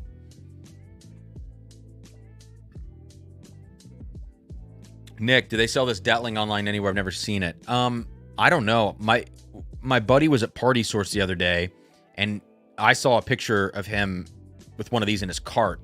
Actually, he posted online, and I was like, hey, if they've got more of those, please get me one. So this was at Party Source. I don't know if it's like their own pick or if they just got some of these single barrels. I'm not sure how that works. But this gold wax, I'm sure the distribution on these, considering like on their Instagram, it looked like there was only 2 barrels they released. I mean, how far are 2 barrels going to go when it comes to distribution? A couple cases here and there. So that's probably all mostly concentrated in the South, I would have to imagine, but maybe not. So it doesn't sound like something that's going to get a lot of distribution. But if you do get the chance on these, I did overpay for this gold wax on secondary. I don't think it's worth overpaying for. I think that 125 SRP I might go up a little higher, 150, 175, if I ever got the chance, because this is completely a unique profile for me. No other whiskey touches this profile except for 13th Colony Double Oaked, which it's just not something I really support anymore, those 13th Colony bottles. So I would pay up for this a little bit. Sealbox has Dettling, says Cheech. Huh. Okay. Yeah, Gold Wax. I got this from someone on secondary.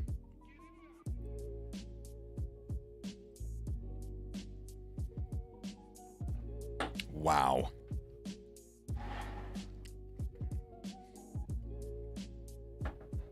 Wow. Crazy. I can't believe it tastes that way. All right, I got to move on. I will just sit here and say wow and shake my head for the next hour if you guys let me. So we're not going to do that. Let's go now into, yeah, we've got a few clean glasses left. Let's go now into some comparisons. Another comparison, actually, which is going to be this Cabernet finished head-to-head. So we've got High West Prisoners and the K-Luke Keenan. And I don't know the proof on the High West. Okay, where did my browser go? There we go. High West Prisoners share proof.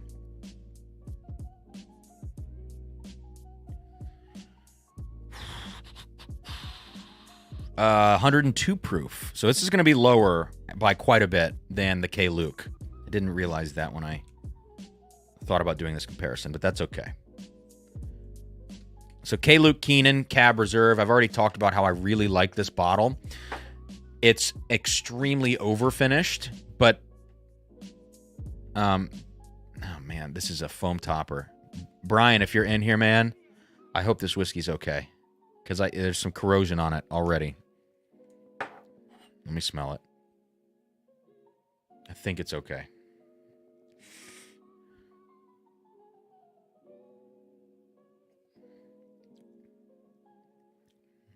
Okay. It's mostly fine. There's a little tinge of it in there, but that's okay. Anyways, the K-Luke, I think is pretty overfinished, but I love it for what it is. So here we go. Let's get into it now. On the nose first. Let's go with this High West Prisoner share. Nice. Prozac says, hey Cam, just spent more than I would have liked on a Redwood haystack needle. Yes, I've had a lot of those. Which one did you get? What was the age statement, and was it finished? If so, what was the finish? And what did you pay? I mean, you know, I think it's worth discussing. Okay, so the High West Prisoner share. This is a really interesting nose. What is the base whiskey? It smells dusty. And I don't know why it smells that way. It's got to be the finishing cask. My God, can you get to the point on this review, please? I'm just trying to find the stats. What goes into it? Here we go. They blended together bourbon and rye. This person says, I attempted 2 different communication avenues to find out the age and makeup, but I've only come away with hearing it's a blend of 4 to 15-year-old whiskeys. Wow, okay, then. Actually, that's interesting.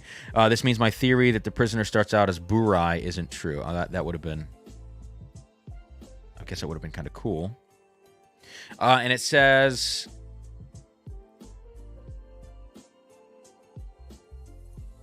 It says that in a lot of cases with the High West picks, that they proof them down...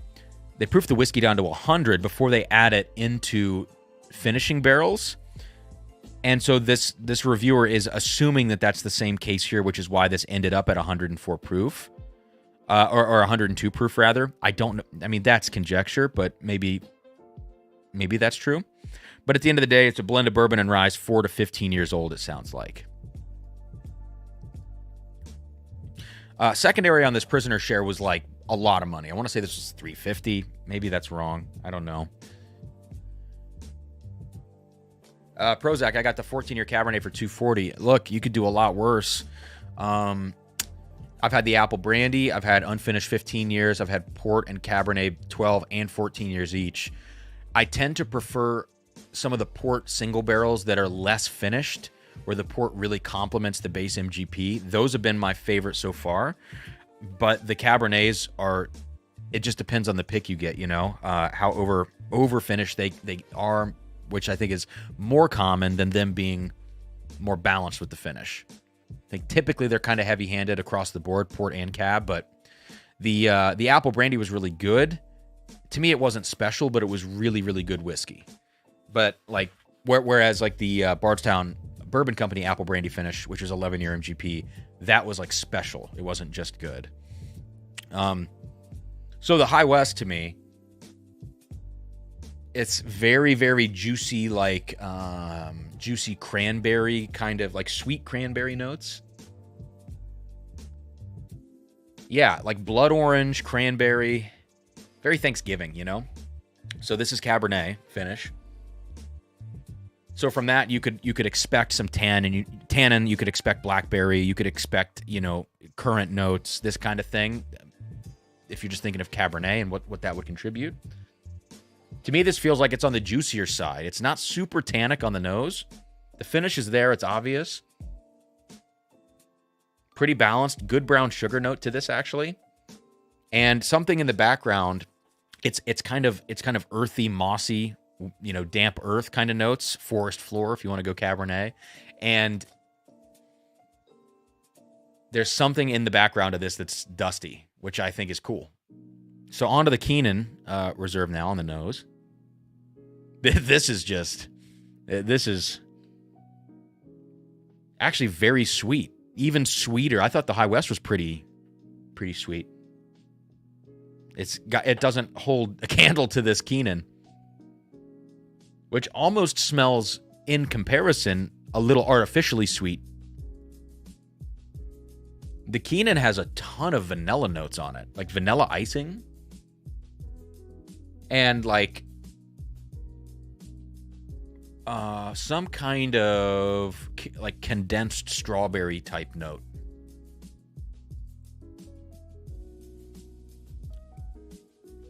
And the Keenan on the palate is very tannic. The Cabernet finish on the nose makes it extremely sweet and approachable and fruity and over-finished. But on the palate, it's gripping, it's tannic. It's what you'd expect from an overly Cabernet finished product.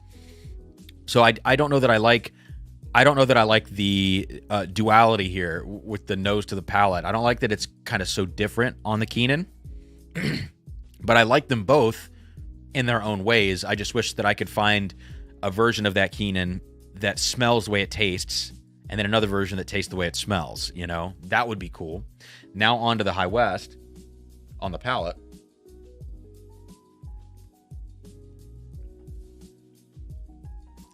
The High West, nose to palate follows. It tracks, and I like that about it. That's actually freaking damn good whiskey. I did not expect... I expected the High West to be all hype, and it is not. I think that's very good stuff. It would not surprise me if there was a pretty decent percentage of highly aged whiskeys in this blend, because something is standing up to this finish and providing these damp, mossy, earthy, forest floor oak kind of notes that are so uncommon nowadays when you think of finished whiskey and you think of people taking 4 to 6 year old whiskey and trying to hide all of the youth and all the flaws in a finishing cask. This is the total opposite of that. God, that is good. I just wish the price was better on this. I mean, both, like, SRP is even pretty high. I was prisoner share price $175. Yeah, I don't know about that. Do any other whiskeys have exactly this kind of a profile that would substitute for it? I don't think so. I don't think so. Kind of nutty now developing on the nose. Somewhere in the almond cashew territory. Kind of got that like fattiness of a cashew on the nose.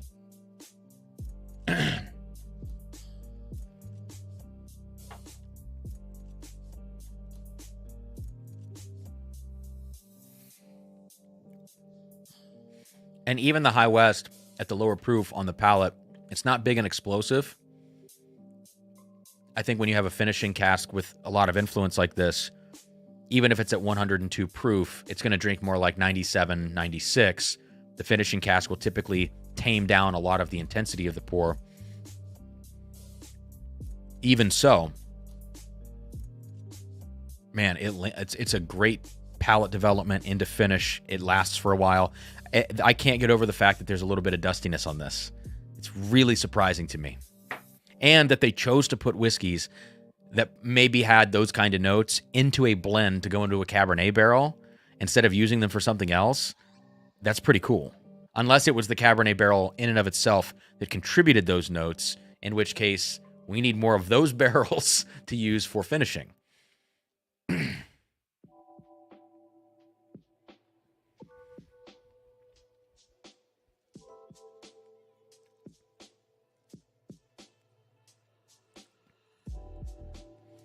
Yeah, they're just two completely different whiskeys here. The Keenan Reserve and the High West. As much as I like the K. Luke Keenan, I think the High West I like a little bit better because I can taste that base whiskey still through the finish. I think the balance is on point. I don't like the price. The Keenan is not cheap either. This is like $125, I want to say. Oh my God, yeah, $140. So if you're talking SRP, it's actually pretty close. If you want intensity, you want, overly finished whiskey, for better or worse, I still like it. And you want intensity, and you don't mind that the nose and the palate are pretty different, the Keenan would be for you.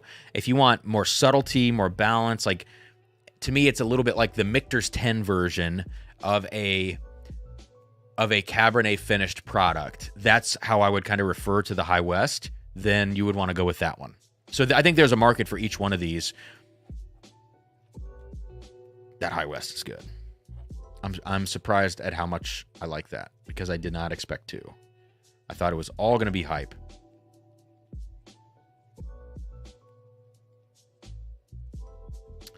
And Brian says, yeah, this is a 2023. And it looks like it was bottled. If this follows the other date codes, I think this was an August bottling in 2023. Yeah. I think. Oh, Constellation Brands owns both High West and Prisoner. Okay. Look, you know what? As much of an oak bomb as the Prisoner wine is, there's a time and a place.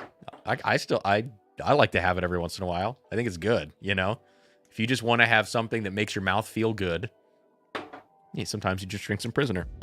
Nothing wrong with that. But I know that it's like basically the Blantons of wine. Bourbon Bill says Sagamore Port finish, $80. Not bourbon, not Cabernet finish, but still good finish rye that I'm a fan of. But Blood Oath 10 is Cabernet and Merlot. I have actually pretty low expectations at this point for pretty much every Blood Oath release. I think I understand keeping it at 98.6 proof to try to play on the whole human body temperature thing. I think it's a stupid gimmick at this point because if you want those whiskeys to get any better, you either have to get even better at blending, which they're pretty good at blending those, I think, considering some of the components. I think a lot of times when you blend something that's finished with something that's not finished and they're two different whiskeys, that's problematic. I think if you take let's say one whiskey that's 10 years old and you have like a vat of it and you rebarrel half of it and you don't rebarrel the other half and then you reblend it at the end and it's the same base whiskey but some of it's finished and some's not, those results are typically more cohesive, understandably, because the base whiskey is the same. Whereas, like, when you have Blood Oath and they have 3 different age statements, and one of those age statements has been finished in some crazy cask, and then they blend it back in, there's too many conflicting messages, and then you proof it down to 98.6 just for the sake of the brand. I don't think that it's ever worth it at this point. And for me, Merlot is not a finish that typically works very well. I mean, hell, Cabernet's not in a lot of cases as well. These 2 that I just tried are some of the best Cabernet finishes on the market, I think, besides some of the Redwood Empire, what are they, Haystack Needles that we were just talking about. So I have very low expectations for that Blood Oath 10. I'll definitely not be buying a bottle, even at SRP. Hopefully, you know, someone ends up with a sample that I could trade for, something like that. But Cabernet Merlot doesn't sound like a good combo to me. I'd love to be wrong. I don't know.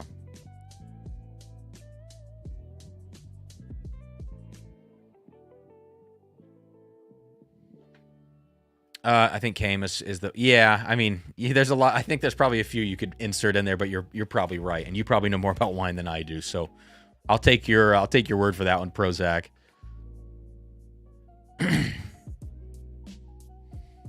Michael, I'm so with you, man. Finishes at this point on the market, I don't buy finished whiskey anymore. Like, I mean, so this Dark Arts was a different thing. It's a new take on it. I was like, you know what? I want to try it. We obviously just did a pick with those guys, which, by the way, that pick is dropping next week. Right now, tentatively, it looks like next Friday, the 17th, Dark Arts pick is going to drop. But I thought I'd take a shot on that one. But by and large, I don't think... Yeah, I don't think I've been really buying any finished stuff. The River Roots was an anomaly because of those crazy port barrels they had. And I got to try a sample first. But as I turn around and look, I don't see a lot of finished whiskey that I've been purchasing. I think I'm going back to basics now. It's like, let's go to a legacy distillery that's putting out 12+ year product at a decent proof, and let's mess with that stuff. Prices are all going up, so I'd rather overpay for something like that than overpay for cheap whiskey with a shitty finish, with, you know, branding that's trying to prop up a price point that makes no sense. But when you do find something like this Hard Truth, that also gives me a lot of hope. Cab and Merlot might work well together. I mean, they pair perfectly in Bordeaux. Yeah, but I still think those are 2 finishes that are going to probably be really dominant. And yeah, I don't know. Maybe.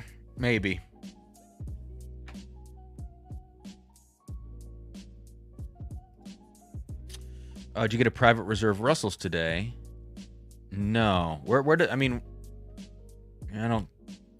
they drop? You're not talking about that Russell's 15, are you? Okay.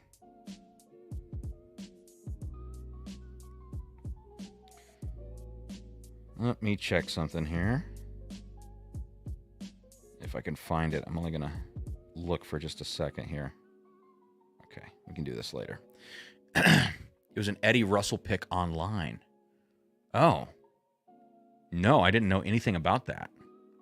Where did that pop up? Yeah, Jesse, that's a good point. That's a good point. I mean, wouldn't it carry a little more weight? I mean, because if you say Cabernet and Merlot barrels,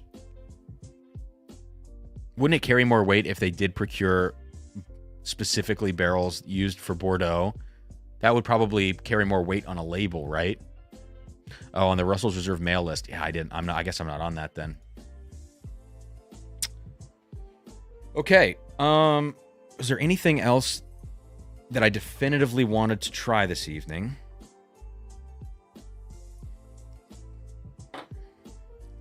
I don't think I had anything here. So let's do a mystery sample or two before we sign off.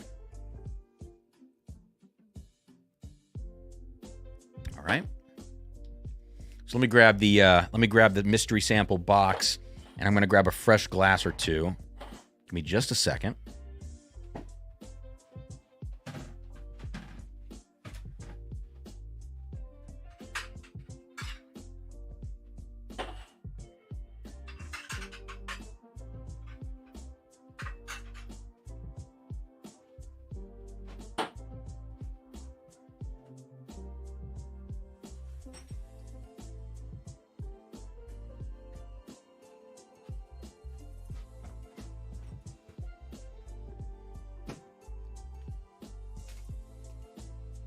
All right.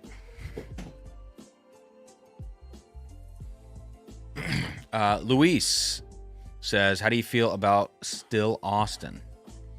I love Still Austin. I don't think their products necessarily compete with like legacy distilleries. It is the least Texas whiskey tasting Texas whiskey. But even though it has a lot less of that funk to it, I still don't think it's necessarily a competitor with legacy distilleries in terms of profile. But, I love the Still Austin core offerings of their just low-proof bourbon and low-proof ryes, I think are great. I think the cask strengths are also really good. I tend to prefer their lower proof stuff because it has just a little less harshness, even though you get less intensity from a lower proof, of course. But then the fact that they've been sending me this past year, they sent me all of their seasonal bottled and bond releases. So it gave me an opportunity to taste through a lot of different things they were trying at the same proof point. I didn't taste the red corn, but I got the blue corn, the high rye, and the straight rye. I just feel like everything that comes out of there is really good. The sherry finished, I think rye maybe that Jeb sent me, I'm pretty sure I like that.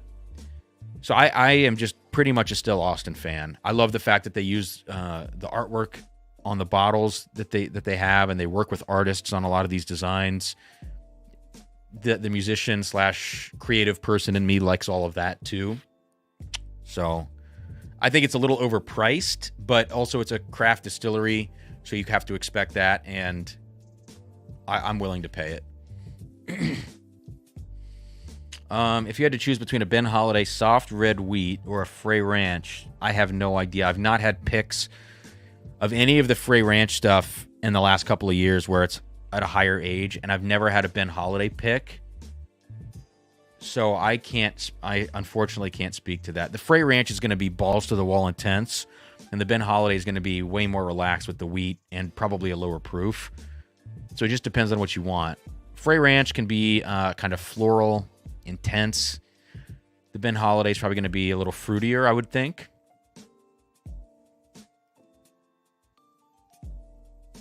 Nick, if we could do a Still Austin pick, I'm all about it. If we could, I don't know what kind of picks they do, but if they did a high rye bourbon pick, that's what I would want to go get.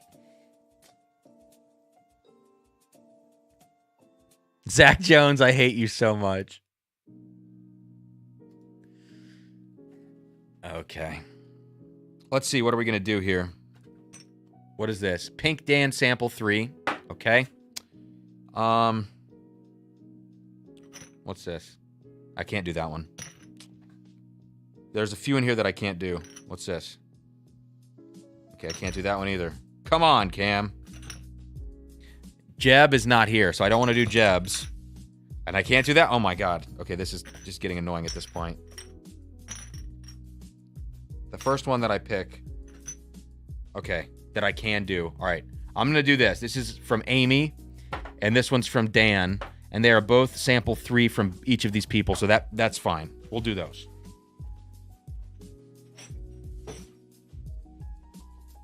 So I've got Amy's cards here. All right, so Mystery 3, with the X on the back. Let me find Dan's.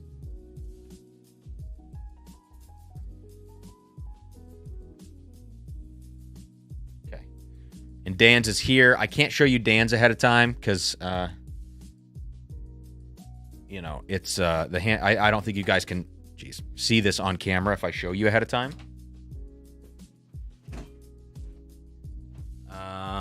And give me 2 seconds to grab scissors.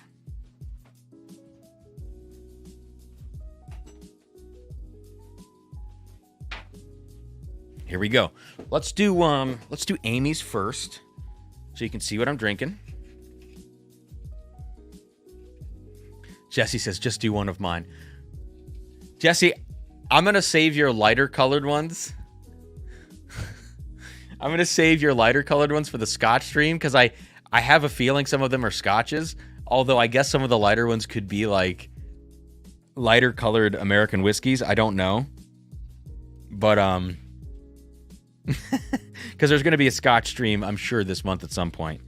Okay, so here's Mystery Sample 3 from Amy. No, I don't have any experience with high-end tequila, unfortunately. I've had Tears of Llorona, and I think it's good, but I don't know anything about tequila. I really like it, but I'm sure it's probably... To me, again, we talked about the Blantons of wine. To me, that feels like the Blantons of tequila in a way.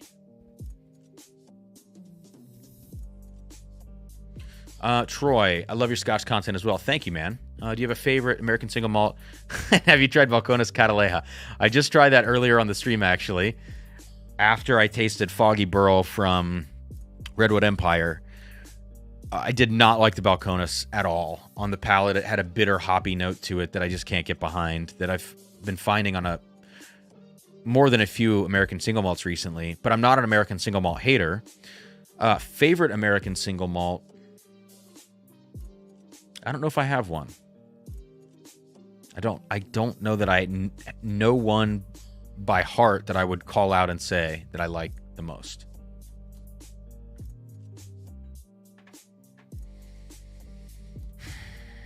Derek, I have a Frey from last year, 123 proof single barrel. Okay. Interesting. Sladvan, you need to put those in a separate box, man. Yeah, sorry.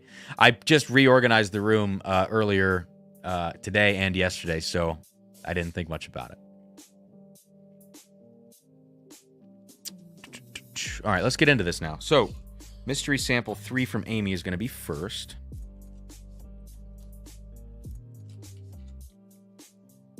I may as well just pour the whole thing in there. Come on.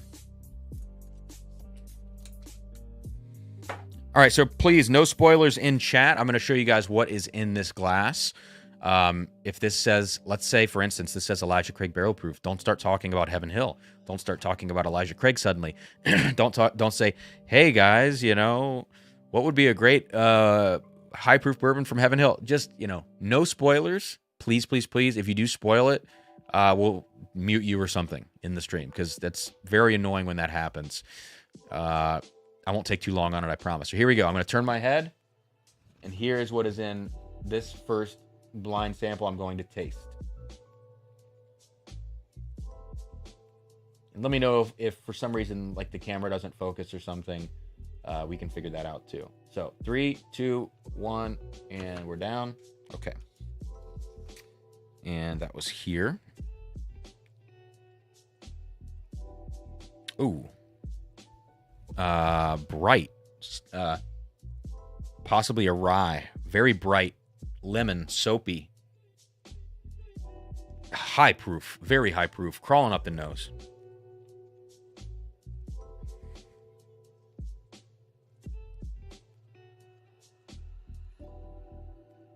Alex says, have you tried any of the Starlight Finish stuff? I like a few of them, especially since they clock in over 105. Yeah, I've tried a lot of Starlight, actually, Alec. I went through a big phase, like, maybe it's been 2 years ago. Excuse me.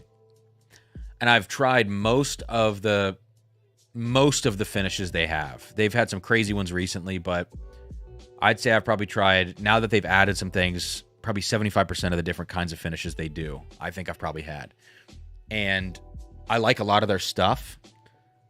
There have not been a lot of bottles from them that have wowed me to the point where it's like there hasn't been a lot of holy shit whiskey moments with Starlight finished stuff.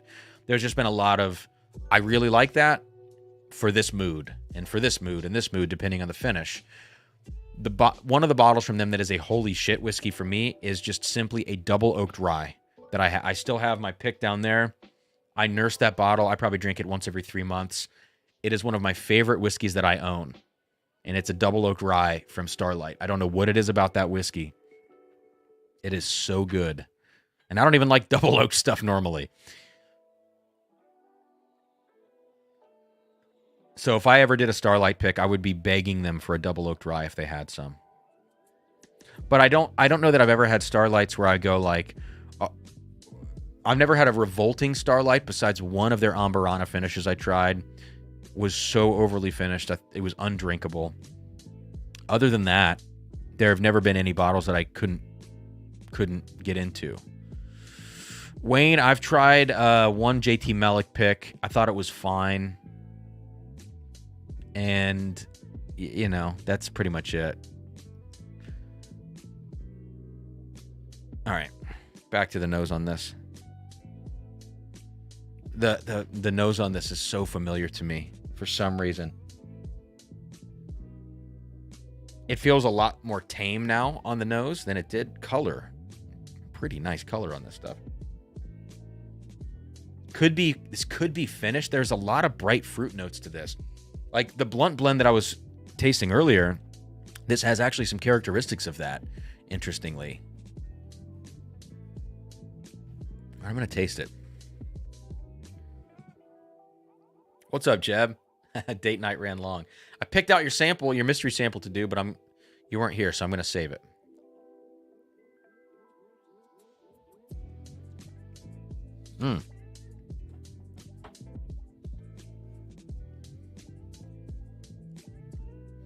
Wow, there's a lot of black pepper on that, on the palate. Holy crap.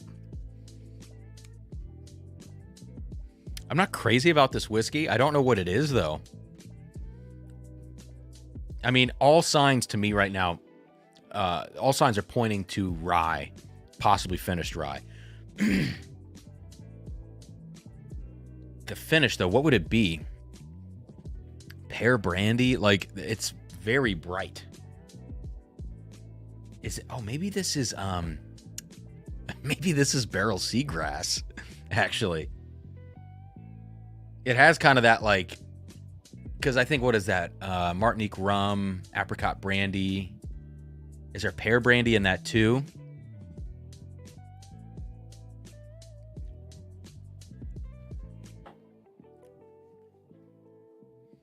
All right. Proof on this. I'm around 119. I'm going to go with my gut. And this is kind of Matt Madness training a little bit. I'm going to go with my gut and say this is a finished rye. Age, this doesn't feel particularly old. 6 years old. This has got to be barrel seagrass, right? The palate is not as finished feeling as the nose.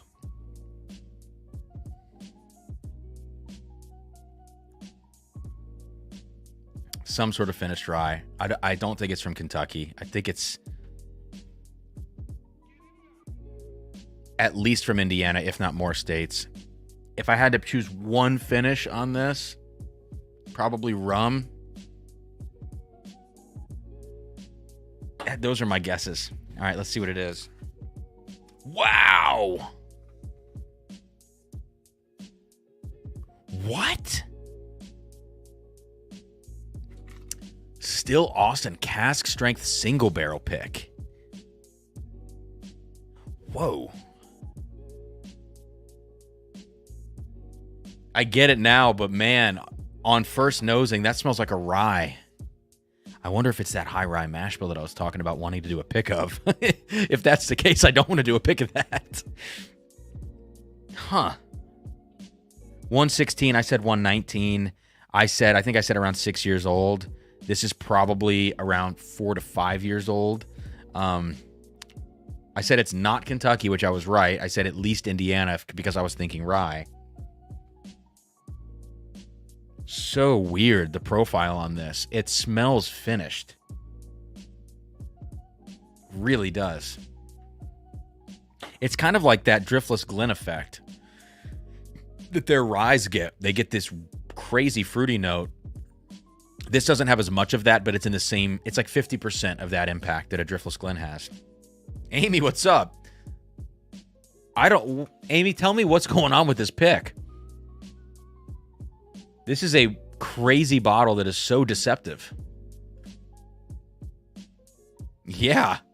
I thought this was barrel seagrass. It is so fruity and bright. I could have never guessed. As I go back to the nose, I smell that little... Like, Still Austin has its own funk to it, its own distillery profile that is not like a Texas whiskey thing. It's very much their own. And I can smell that on it now. But it's so fruity, I don't understand it.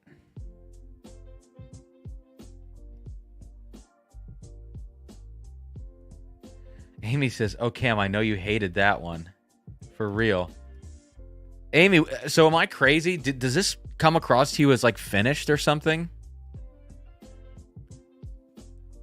I don't know what's going on. I feel I had a moment like this today earlier where I was like, I felt like, am I an idiot? Because, you know, this is... Oh, Jeb, I forgot. Yeah, I tried your Cataleja sample. That shit was not good. Absolutely feels like finished, as Amy. Yeah, I don't understand this bottle. I don't get it. This in a blind flight is probably one of the meanest things that you could ever do.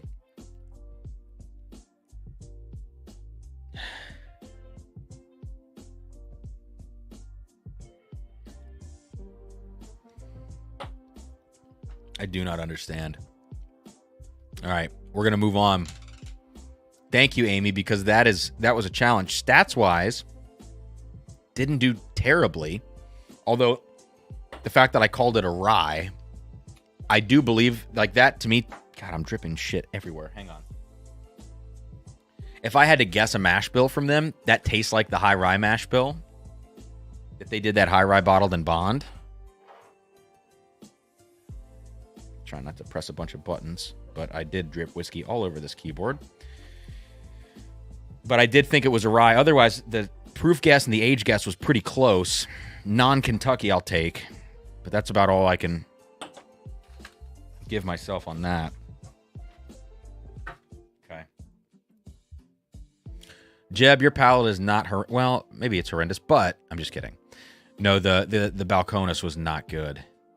The nose was very sulfured, but besides the sulfur note, it was promising.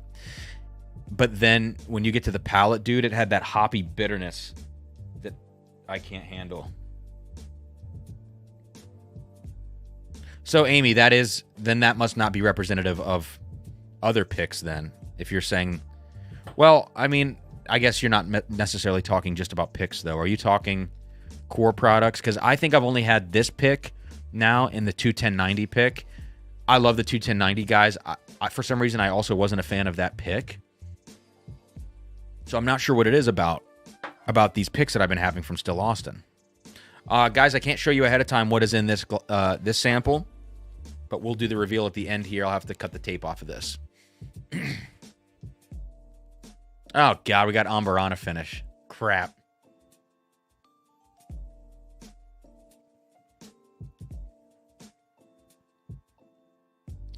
Not bad, though.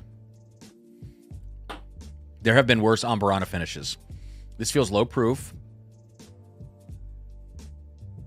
Ah, it's building, though. Man, it's building. It's like a candle. It's like drinking a candle. Damn it. This is definitely Amburana. I think it's a bourbon, not a rye.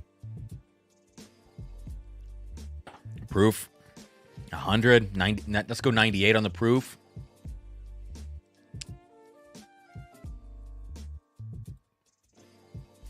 Something about this, it's subtle. It feels subtle Amburana in some ways, but in other ways it feels not so subtle, right? That's just the style of Amburana, but I'm wondering if there's not another finish at play here, because I know some brands like to stack Amburana with like honey finishes or something. I wonder if it's in that realm.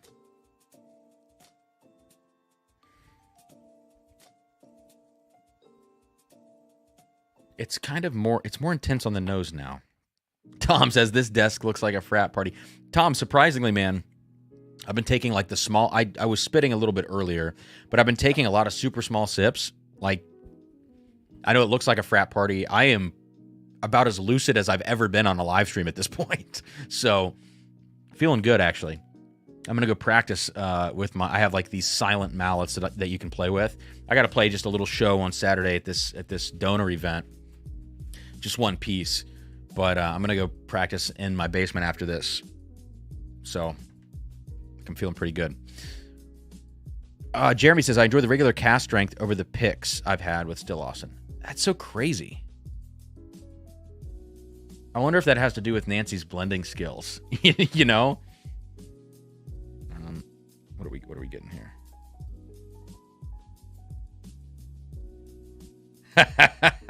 Dan. Oh, Dan.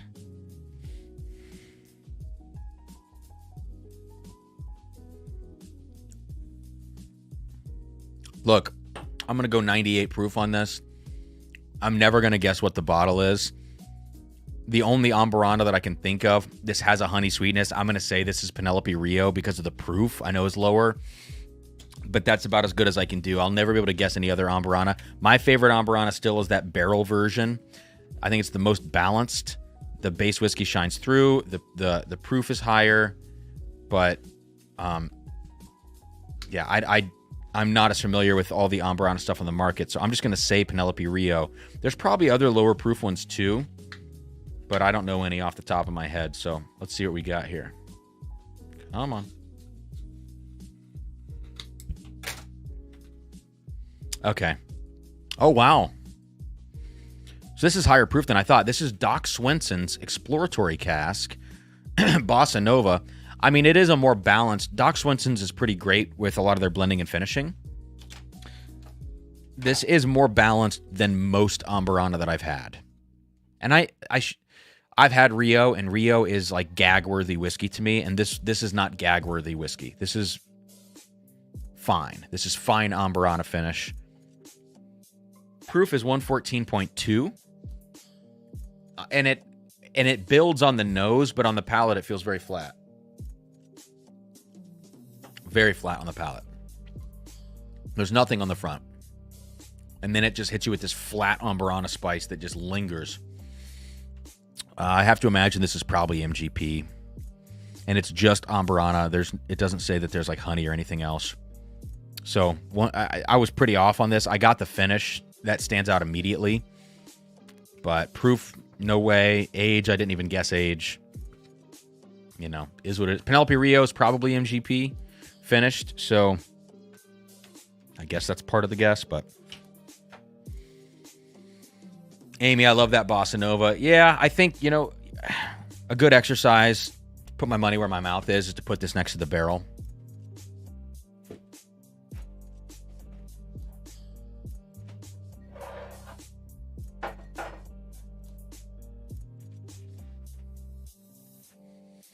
Okay.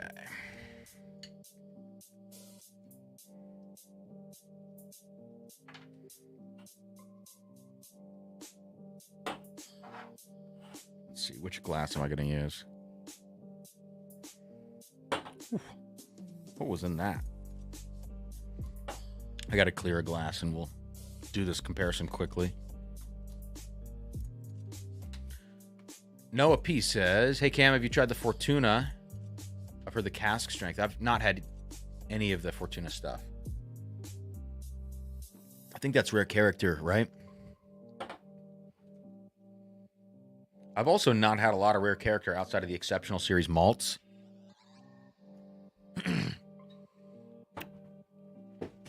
People go crazy for a lot of those rare character picks on secondary. I don't know if the hype is worth it, but okay. Let's pour out just a bit more of this Bossa.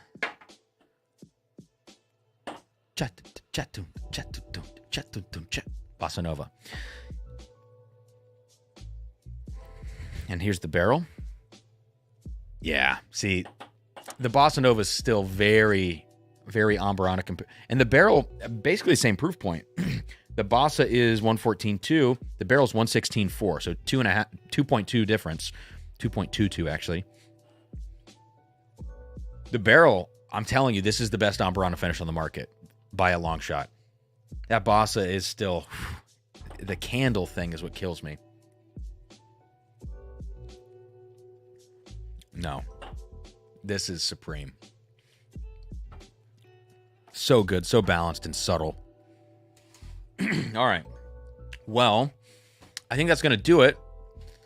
Quick updates here on pick things. So yeah, like I mentioned earlier in the stream, next week it sounds like next Friday. Excuse me. Next Friday should be the Dark Arts drop at $150 per bottle. 10-year 36% rye MGP bourbon. 150 plus shipping from Bourbon Outfitter. I've got to think about if I'm going to be able to do a workaround again, or we've got a few days to talk that over in the Patreon and in the Discord. Maybe some other folks can help me receive boxes and repackage boxes, because repackaging the amount that I did last time was pretty intense. Those bottles are not going to have a limit when we do drop those picks. It's going to be limitless. That link is going to go live to the public probably the next day, probably on that Saturday. I'll drop that link on my Facebook page, Instagram, and maybe in some secondary Facebook groups, as long as bottles remain, which I think they're going to. The yield was 170, which is very, very high for a 10-year MGP bourbon. I did not expect 170. That's way higher than I'm comfortable with selling, to be honest. And at 150 a bottle, I'm a little scared that we're not going to be able to move that pick, even with 3 weeks or so of time to do it. So I think what's going to happen is I'm going to be receiving a bottle of the Dark Arts before the pick happens, or before the drop happens. I'm going to preemptively get a bottle of that, and I will post a tasting note video for the public, since this bottle is, in my mind, I expect it to go public. So I will post that video for everybody, so that they could kind of get my notes on that as well. So that's that. New videos should be out in the next couple of days. I've just been working on some behind the scenes stuff that I let my Patreon members know about yesterday. Just, production things and reorganizing things, stuff like that. And next Wednesday, I'm going up to River Roots to do another rye pick, assuming that we find a great barrel of that 11-year rye again. The first one sold out so fast, everybody's been asking about more. I would love to pick another barrel. If for some reason there's more than one barrel, maybe I'll beg for two, or maybe we find a second barrel and it's bourbon. I have no idea what's going to happen. I'll be with the junkies, and we'll just see how the day plays out. But the River Roots guys are so easy to work with, and the pricing is incredible. I think the pricing's staying at $115 per bottle. That pick is going to drop later in the summer. Next month, the Middle West Spirits pick should drop. I just need to get some updates from those guys on it. Evernorth pick is happening in less than a month. We're going to go up to Evernorth and pick something, maybe one of those Sag Ryes, maybe a bourbon, I don't know. And the train is scooting along in terms of barrel picks, which is great. So I think that's going to do it, guys. I've got a gig on Saturday. Tomorrow I'm pretty swamped with just loading gear. I got to load out of here into a truck, get it to the venue, load in. Not a big deal. Then when I get home tomorrow, maybe I can film some videos tomorrow evening. We'll just kind of see how that plays out. Saturday, I'm completely toast, so no one will probably hear from me Saturday. And then on Sunday, going to be getting a Scotch Sunday out. I think this week's Scotch Sunday is either going to be Bunnahabhain 12 cask strength or a Macallan 18 then versus now type comparison. And so we'll see. That's going to do it. Yeah, Amy, it's I don't want to pick something that's I'll pick something that's 10% less than the first pick, because the first pick was outlandishly good.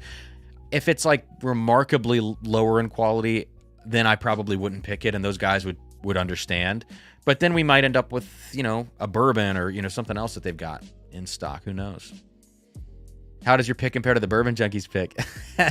My pick is more cream soda and a little bit brighter, less dark, funky fruits. More cream soda, creamy vanilla. It's like the polar opposite profile, which I think is what's going to make the Dark Arts battle between us kind of funny. And I think Dan's going to get a bottle of it ahead of time too. I'm getting one, and I think I'm going to get one for Dan. And so I want him to get on and just shit talk it really hard before it goes live. I think it'll be funny that way. Derek, I'm also surprised that Heaven Hill didn't hang on to those barrels. Yeah. In which case, the 2025 Heritage, we got to get that if it's a malt. Amy, Cam, you see Dan called you out on the A badge? Oh yeah, no, we were talking about that earlier, Amy, and no, I've been blowing him up on text messages saying what did I say?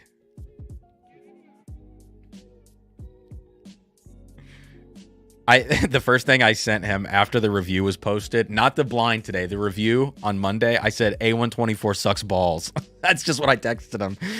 And then he said, it's the best A batch in years. Those are his exact words. I said, I will die on this hill. I will blind you when I see you in June for the Evernorth pick.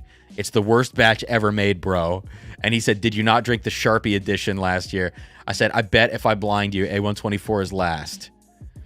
And then today I sent him a message and I said, well, besides a tainted bottle of A122, sounds like A124 is last.